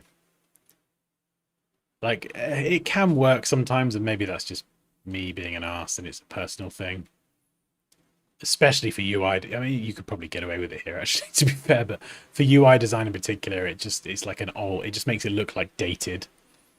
And using that sort of really hard drop shadow, I see it actually on quite a lot of designs that I review, is there's a drop shadow has been added, but it doesn't need a shadow because the color in the background's got enough contrast anyway. So it's sometimes a stylistic choice, but in actual fact, it makes the work look dated because it was a style that was a lot more prominent back in the day. And just by simply turning it off, everything looks cleaner and more modern.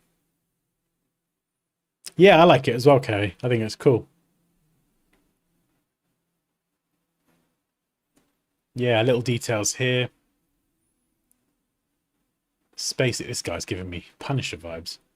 But yeah, like here, top and bottom. So this block of text is lined up to this, left and right on the reverse. So the text is kind of sitting centrally as well. Is this lined up? The barcode? Almost, pretty much, yeah. Yeah, so that sort of attention to detail is pretty tight. Is the text flush to the barcode? Almost. Nudge it down a pixel or two, but apart from that, same with the logo, but we're really splitting hairs there. Yeah, just checking alignment and things. Is this text central on the side? Don't know if it is actually. Let's have a look. No, probably not. So if this is the spine of the book, that text and everything in here would have to... This is central, yeah, that's central, but the text at the top, I don't think that's central. So when I'm looking at the book from the side, just purely at the spine, everything should be sitting central. And I think it is actually, just apart from AR Blackwood. You are very welcome, Polly.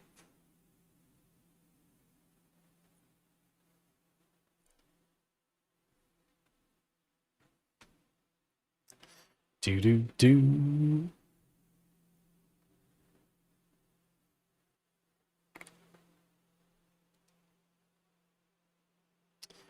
Right.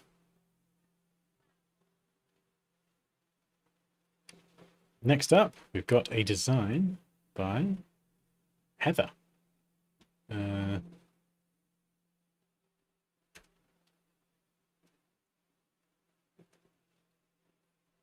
I flipping love this. So Heather is going through the process of starting her own creative business, and it's going to be called Aura Violet. Flipping love this. I absolutely love this. I cannot tell you how much I love this. I'm not sure if this is like the finished version or if this is like a I can't tell if it's like intentionally got like a hand-drawn look to it or if this is like a concept in Procreate or something. I'd love to see this drawn like super clean or whatever as a final version. But, you know, the hand-drawn aesthetic is kind of cute as well. I flipping love this. It's so cool.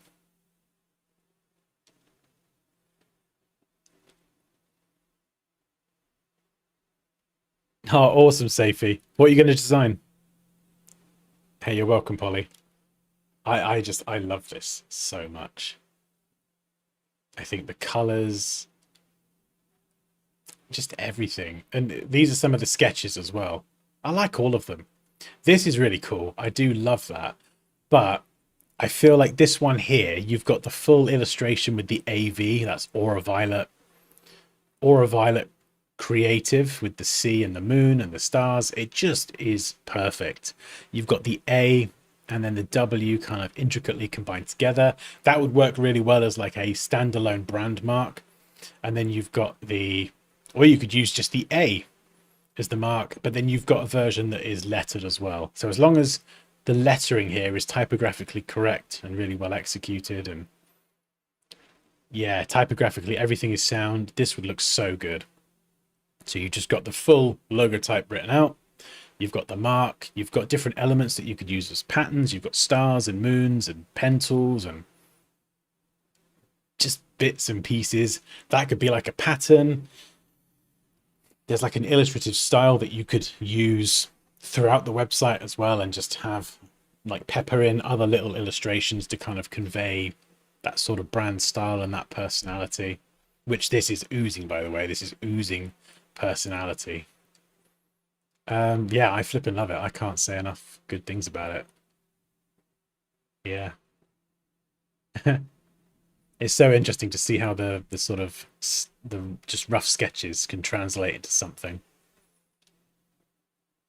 So yeah, if you're watching this, Heather, keep going. Keep going. It's looking great. I've got nothing else to say. That's it.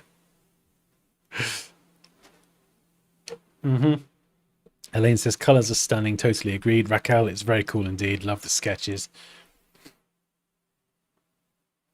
Yeah, I love seeing the sketches. Yeah, so cool. It's so cool even seeing the rough early sketches like this one here. Just literally like a couple lines, and how that then evolves into this, and then that translates into that, and flipping awesome. Yeah, Heather, your work, Heather, is really, really cool. We gotta get you set up on a Framer site. Framer is so flipping good. I cannot say enough good things about Framer.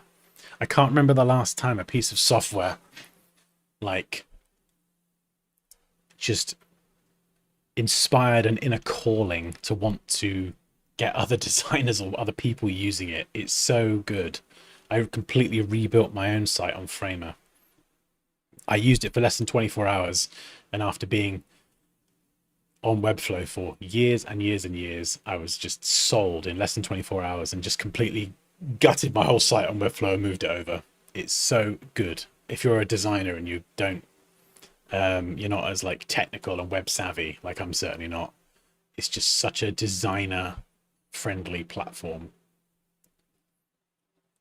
Yeah.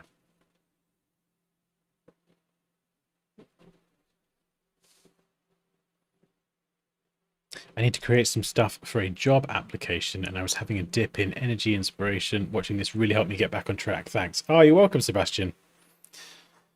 You are very welcome. What job and role are you applying for?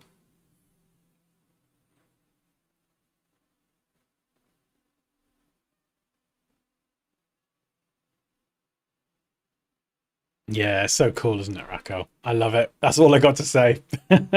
Keep going. Right. Where are we? Is that download still going?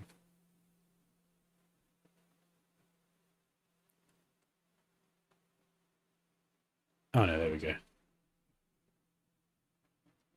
New Year offer. 30%. Go on then, Pixel. Let's open it up. Right, we'll do two versions actually, so we can get like a nice before and after.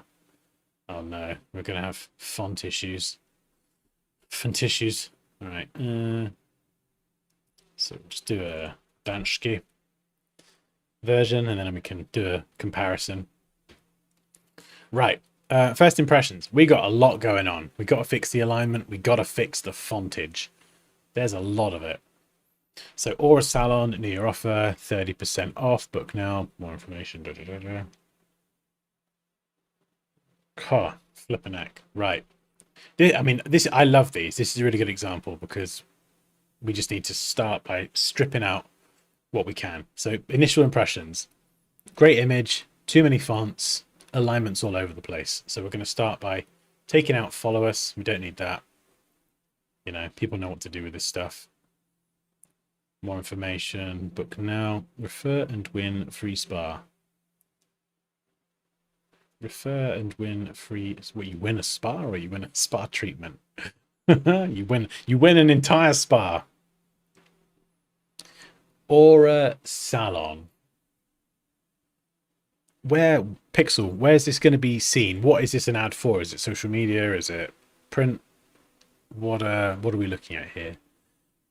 Feed me information. I don't think the style actually really, if this is a salon, I don't think the style actually reflects. It's not giving me salon vibes, and this image here kind of feels more fashion. You know, salon, she's wearing like a fluffy coat. I mean, I suppose salon could be makeup and eyebrows and lashes and things. So actually, no, forget that. I don't know enough about it. But there's a button here, so I'm guessing this is some sort of web graphic. I'm guessing. I don't know.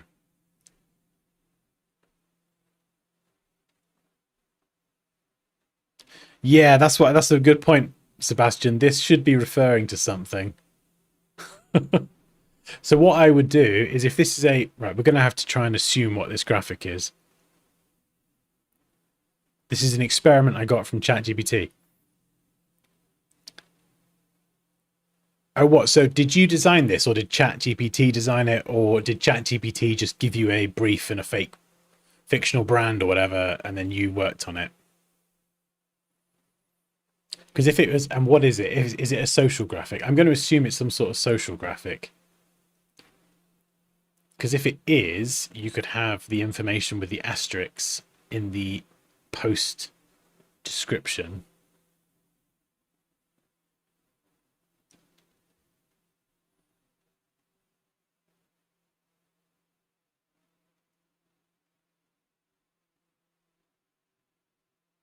Okay, right, gotcha. So you made the graphic, but the brief was from ChatGPT.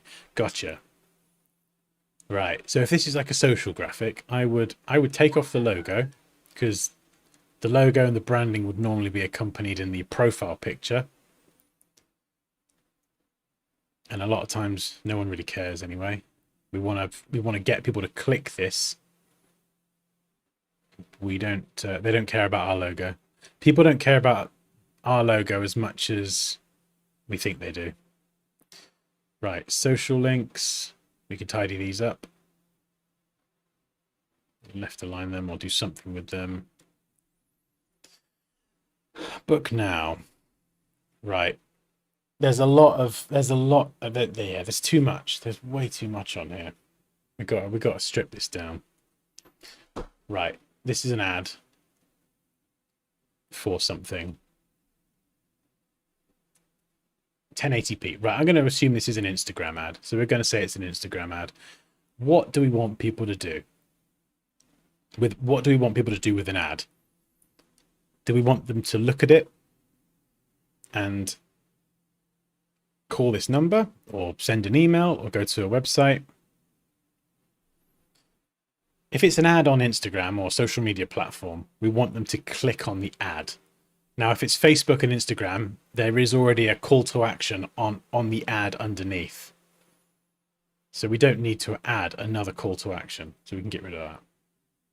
It would sit like down here, and it would say shop now, learn more. You can choose your call to action. What else can we get rid of? Do we need the email there? No, probably not. Do we need the website there? Probably not, because we're going to click this ad and it's going to take us through somewhere. Do we need all the other social media? No, we don't. They're already on social media. We're just trying to create an ad. We want them to click. We can have all the information that we want on the page that this leads to. We don't want to flood them with too much information. So more information. We can get rid of the phone number. We don't want them to call. We want them to click on the ad, go to the page. So actually, once you strip out the branding that no one really cares about at this point, and all the contact information that doesn't need to be there anyway, we're just left with the message. Does this make sense? Like, have I gone too far here? Have I stripped a bit too much out? This is just kind of how I'm thinking based on where it's going to be used, assuming that it would be like an ad on Facebook or Instagram. So, right, what do we got? Let's get rid of the line. We could have that as a stylistic accent. I don't think this... Yeah. Okay, because we're working to a fictional a fictional brief from ChatGPT, I think that gives me free reign to change the fonts, right? Now, I want to hammer home a point here, and I think font-wise, these are they look fine independently, but they don't really match the brand. I don't think. Doesn't feel very salon-y. And the point I want to make is that even using Arial or Times New Roman and doing the type well is more effective than just randomly picking fonts. These fonts here aren't too bad, but 30% off. This is like a really big selling point. So New Year offer. In fact, I'm going to do this whole ad with Times New Roman and Arial, and I'll show you how just using the most simplest of fonts that are on every computer can sometimes be better and more effective than just picking fonts randomly and without any sort of purpose or strategy behind it. So the offer here, we're going to go Arial. I'm a man of my word. Maybe not. Maybe we'll do Times. Those are our two fonts we're going to work with. And we'll separate these onto two layers. So we've got new, and then we've got offer. And we're going to delete that.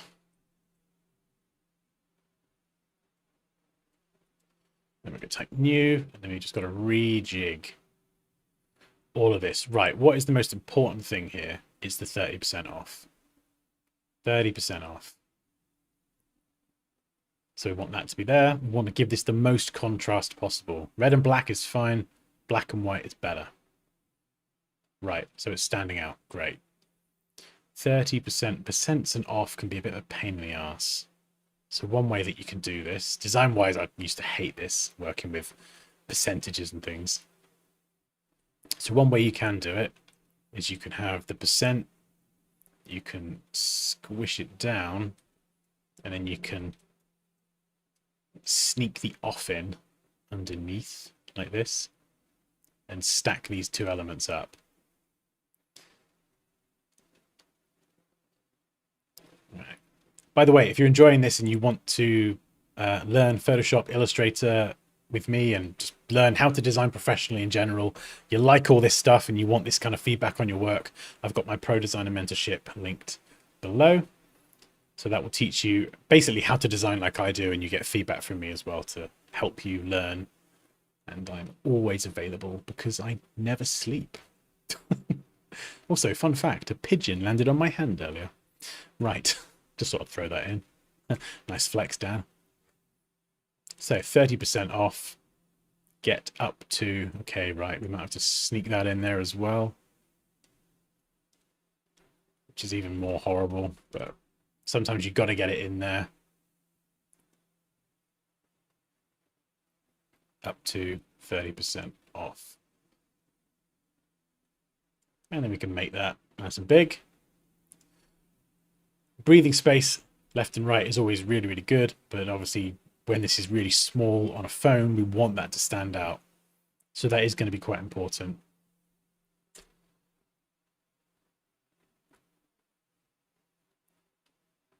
%30 off.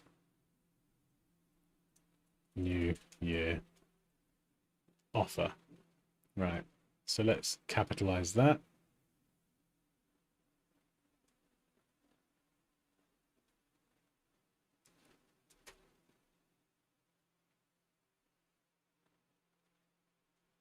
Do, do, do, do, do. So we could have new and year on the same line, offer on its own line. Color-wise, we'll pick something from the image.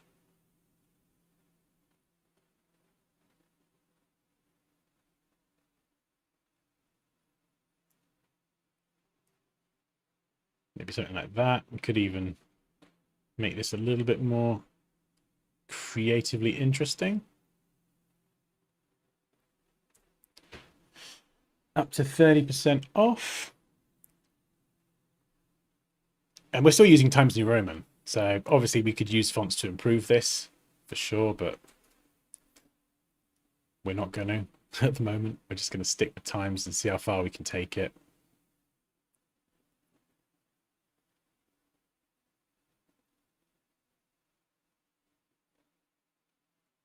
New Year offer. So we could separate the New Year part from the offer part. Bring in some colors. This image, I think we can make that full width.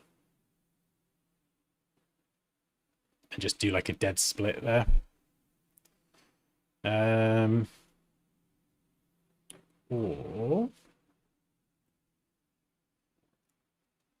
Or let's try something else. Let's make the image the main thing. Full image. Nice crop. Now we've got a problem because none of this stands out. So we're going to have to add... We're not going to get away with adding shadows here, because if we start adding really dark shadows on a very light graphic, light skin, light hair, light background, light clothing, it's going to look really, really murky. So we don't want to do that. So another way is we could add some containers here. And we could add another one up here. We could actually even make this a little bit more fun and playful. So let's go with that pinkish color. Just resize that. And we could have it nice and neatly organized, or we could even kind of have it a little bit playful, kind of on an angle. And then we could do something like this and then go New Year offer.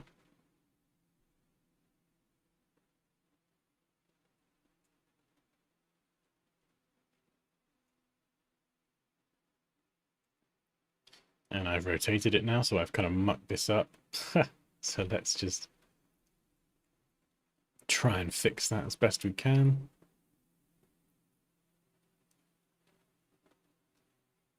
Something like that. That'll do. That'll do, donkey. And then we'll send that behind.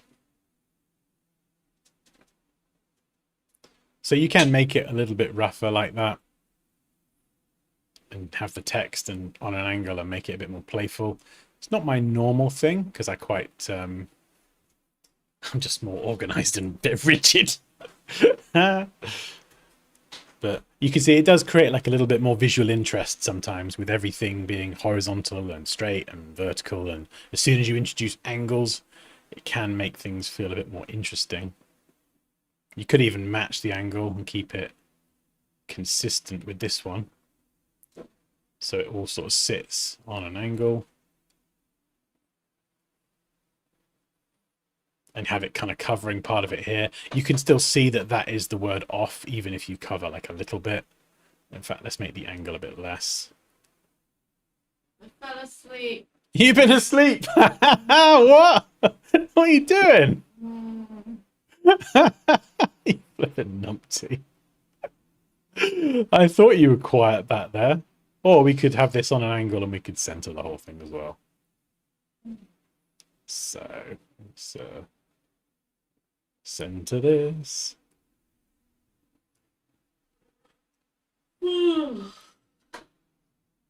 Yeah. So you could have something like that.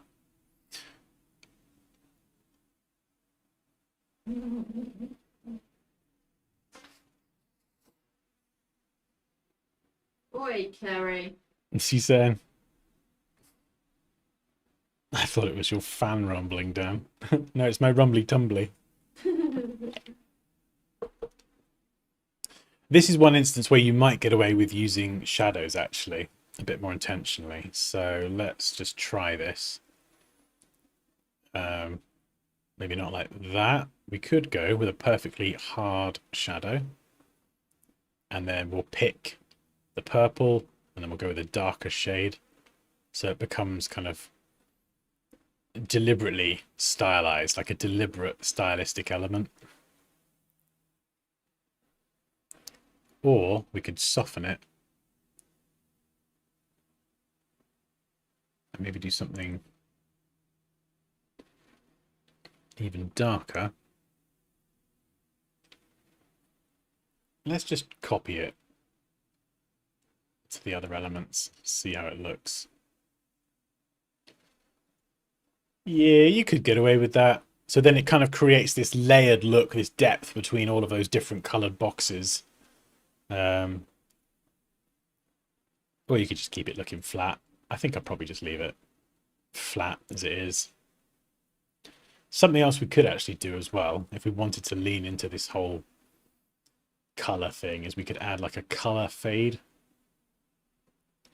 So let's send that underneath and we'll just use the gradient tool to kind of run some color like this and then pick a color.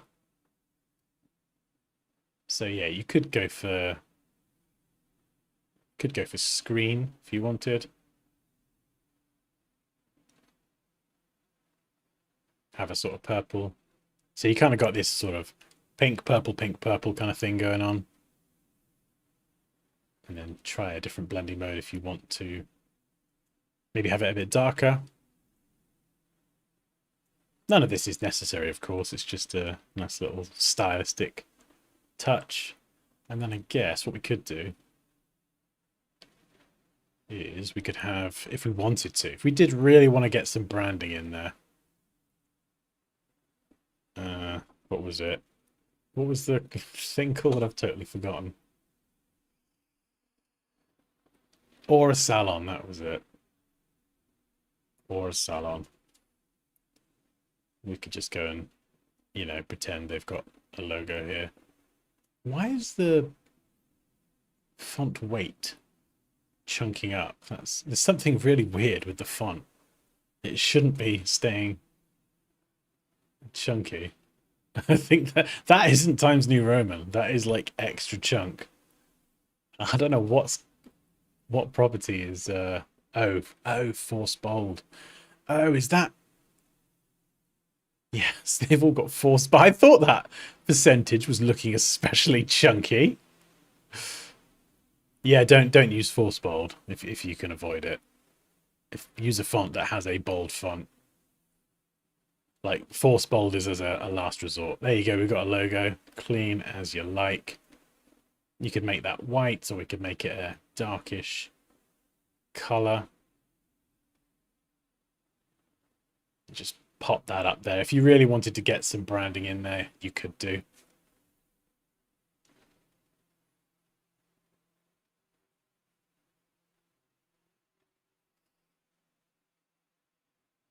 Yeah.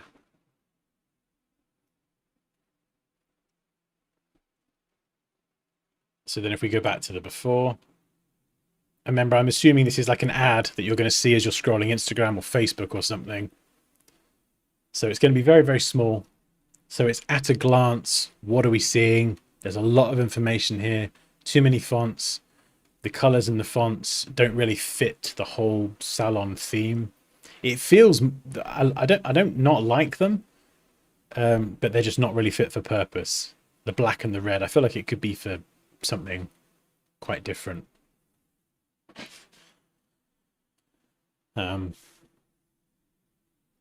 Yeah, so I like the fonts and the Aura Salon, the space tracking. It all looks cool individually, but there's no sort of strategy behind why certain fonts have been picked, I think. And I would especially for like a social media graphic or an ad, I would just opt for something a bit simpler. And that's always the place where I start. Like, I know this was a brief from ChatGPT, but I'm always thinking about like, where's it going to go? Where's the thing going to go?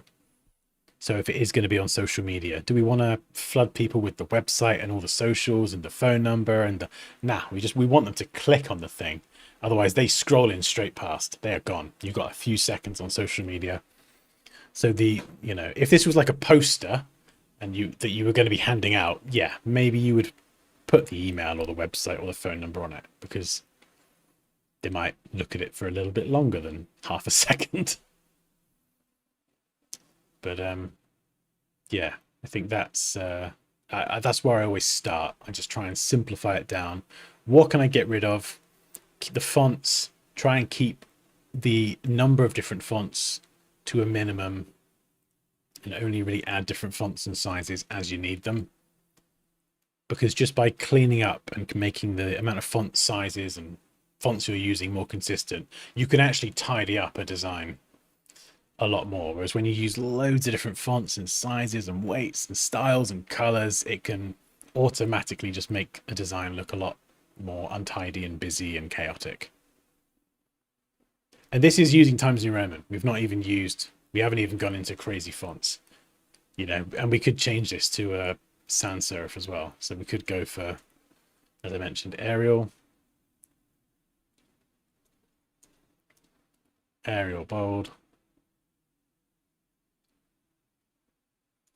And I'm not saying use Arial in your designs at all, but I'm saying if you have a choice between, using the most basic fonts and using them well in terms of picking, the font, the weight, getting the alignment right, using tracking, which is the spacing between the letters well, getting the line spacing right. If you've got a choice between that and just picking loads of other random fonts,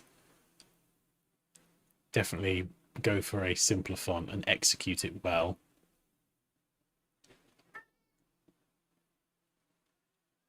Like here, just need a bit more breathing room around the edge.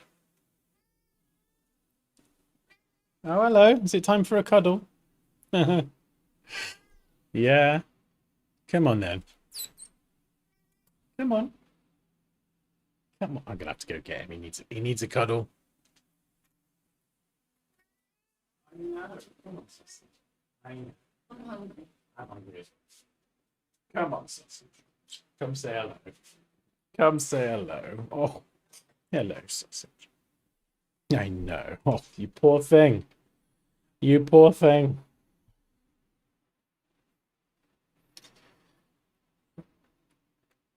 Oh, awesome, Pixel. You're very welcome.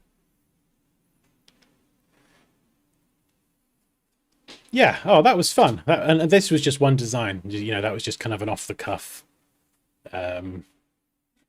thing. Yeah, you big baby, aren't you? You big baby. My baby. Hey Dan, do you have a course? Yes, I do. So if you enjoyed this and you found it useful and you want to learn how to design like I do, the tools I use, the way I think, and you want feedback and essentially mentorship from me, where you can just message me your work, questions, and I'm there to support you as you learn and grow as a creative professional. I've got my Pro Designer mentorship linked below. If you've got any questions, hello@dansky.com, and I will do my best to answer. But yeah, this has been fun. Hello. Oh, little kitty cat. Oh, little kitty cats.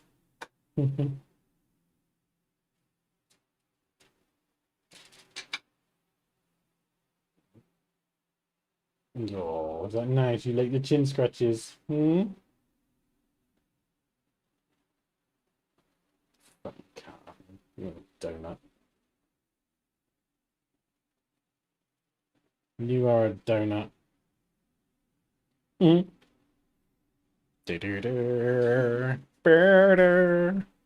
Kitty ski, yeah, indeed. Oh, right. Does anyone have any questions? God, What are we having for dinner? I don't know. That's a good question. Carl, has it been 2 hours already? My goodness. Funny. What's everyone else having for dinner? Give us ideas.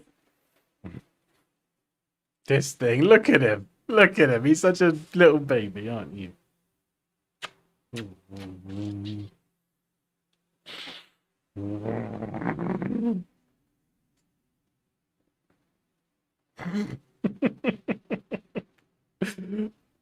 Wings. I nearly said that earlier. Oh. I had to unfollow them because I just sad. I actually looked them up earlier to see if they were nearby, but they they're, nearby? no, they're not. Well, they are nearby. They're in Bristol. Oh, I have to go and say that. Get wings. Oh no. Ooh, chili con carne. That would be nice. What's your cat's name? Crumble. We've got another one, Rue, but he is, I don't know where he is actually. Somewhere. Some Turkish food. Oh my goodness. I don't think I really know much Turkish food. Irish accent. Yeah. Irish accent. We could get a kebab. I don't know. I reckon that'd be quite nice. It's a kebab's actually Turkish.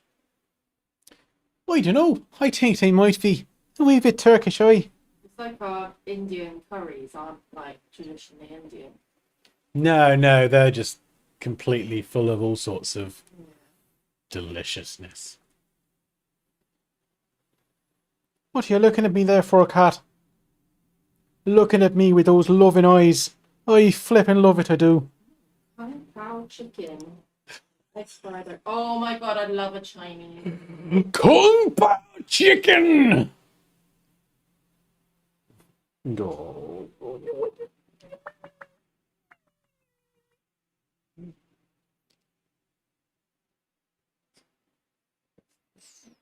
Oh. No, we haven't done a cheese segment yet. Does anyone... Someone throw a cheese out. We'll do a cheese segment. I've actually got cheeses. proper... We are going to run out of cheeses. Let's pick a different. We're going to do chicken segment next. Sorry, I'm going to put you down while we do cheese segment. Nice carrot. What did he order? We ordered a Kung Pao chicken and egg fried rice Oh. with sesame prawn toast. I wasn't sure if it was a Gertwings. No. Love a Gary needs chicken to- or veg dansak. he Oh, needs to get Gertwings. he does, yeah. I've got a new Indian restaurant I need to try. There you go. There's your excuse, Sebastian. Well, Go for it, Friday. it's Friday and you've not tried it yet, so you probably should treat yourself to an Indian. Friday then. Chili Wensleydale. No, we've done Wensleydale already. Right, I need a cheese. Have we done cheddar? Have we actually done Yeah, we've done have we done classic cheddar? Or But butter chicken is my go-to. Yep, that is my go-to. You're all making me hungry. Yeah, we are hungry. I'm hungry. I don't think I've really eaten much today. No. We're gonna have to get something. I've already had a Cajun wrap from the Costa. That's it. Oh, there used to be when we lived in Spain. We went back there last year. There's a place called an Indian called Punjab Palace. Punjab Palace in Spain, in Fuengirola, or La Cala de Mias, Costa del Sol. La Cala de Mias. And you could literally sit outside and you just had the Costa del Sol sea of an evening. Oh my God, I want to go back there. Hey, Dilshan. Manchego. Oh. Stands course and we can go back to Spain. Just ignore her. Burger. I love burgers. Right. Yeah, if 10 people enrolled right now, we would be on a flight tonight. Yeah. We'd be streaming from the poolside. Oh yeah, do Manchego? Manchego. Okay, write me a brief summary of the history of Manchego cheese. I spelled that wrong as well. I put Manchego. Manchego? I can't even spell correctly. I had a client that went to India recently and said it was amazing. Went to India. Yeah. Which part? Not. I mean, Delhi. Is that part? That's the only. Is that the capital of India? Mumbai. I actually don't know. what she said, but she said it was amazing. India. Ba-da-na-na-na-na. Oh my god. Herve Vieux Moulin. Yes, Delhi. Okay. If you visit India, visit Sri Lanka too. It's right below India. Oh, I'd love to try. I'd love to, yeah. It is on the cards to see a little bit more of the world and do a bit more traveling. Right. We've got a cheese. I think I've got some background music now. Hang on. Let me see if this plays. Oh. Uh-huh. Yeah. Hopefully you should be able to hear that. Manchego cheese is a traditional Spanish cheese made from the milk of Manchega sheep. Native to the La Mancha region of central Spain, its history dates back thousands of years, with archaeological evidence suggesting that cheese making in the region was practiced during the Bronze Age. The cheese gained prominence during the Roman Empire and was later mentioned in literary works like Don Quixote by Miguel de Cervantes, reinforcing its cultural significance. Over the centuries, Manchego became known for its firm texture, buttery flavour, and charismatic herringbone rind pattern pressed by traditional Esparta grass moulds. God, I ran out of breath then. Oh, I was breathing badly.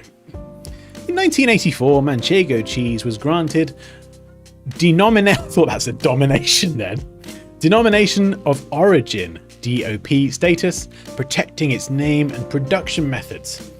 Today, authentic Manchego cheese must be made in specific parts of La Mancha using only Manchega sheep's milk and aged for between 2 weeks and 2 years, depending on its variety. It's one of Spain's most famous cheeses, appreciated globally for its unique taste and rich heritage. There we go.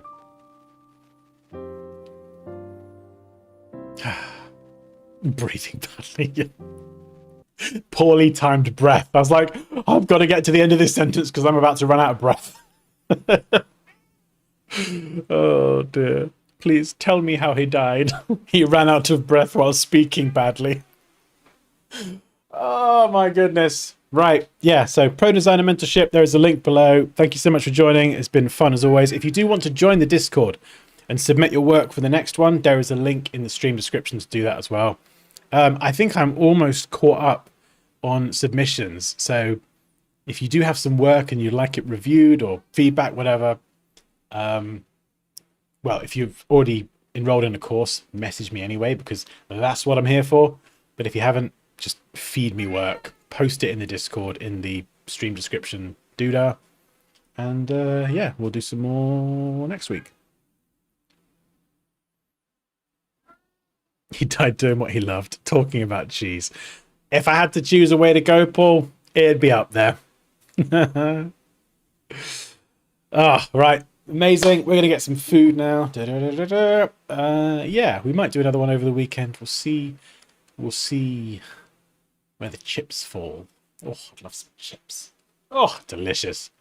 Anyway, if you are interested in the Pro Designer Mentorship, then here is the trailer. Have an amazing evening, and I'll see you later. Bye.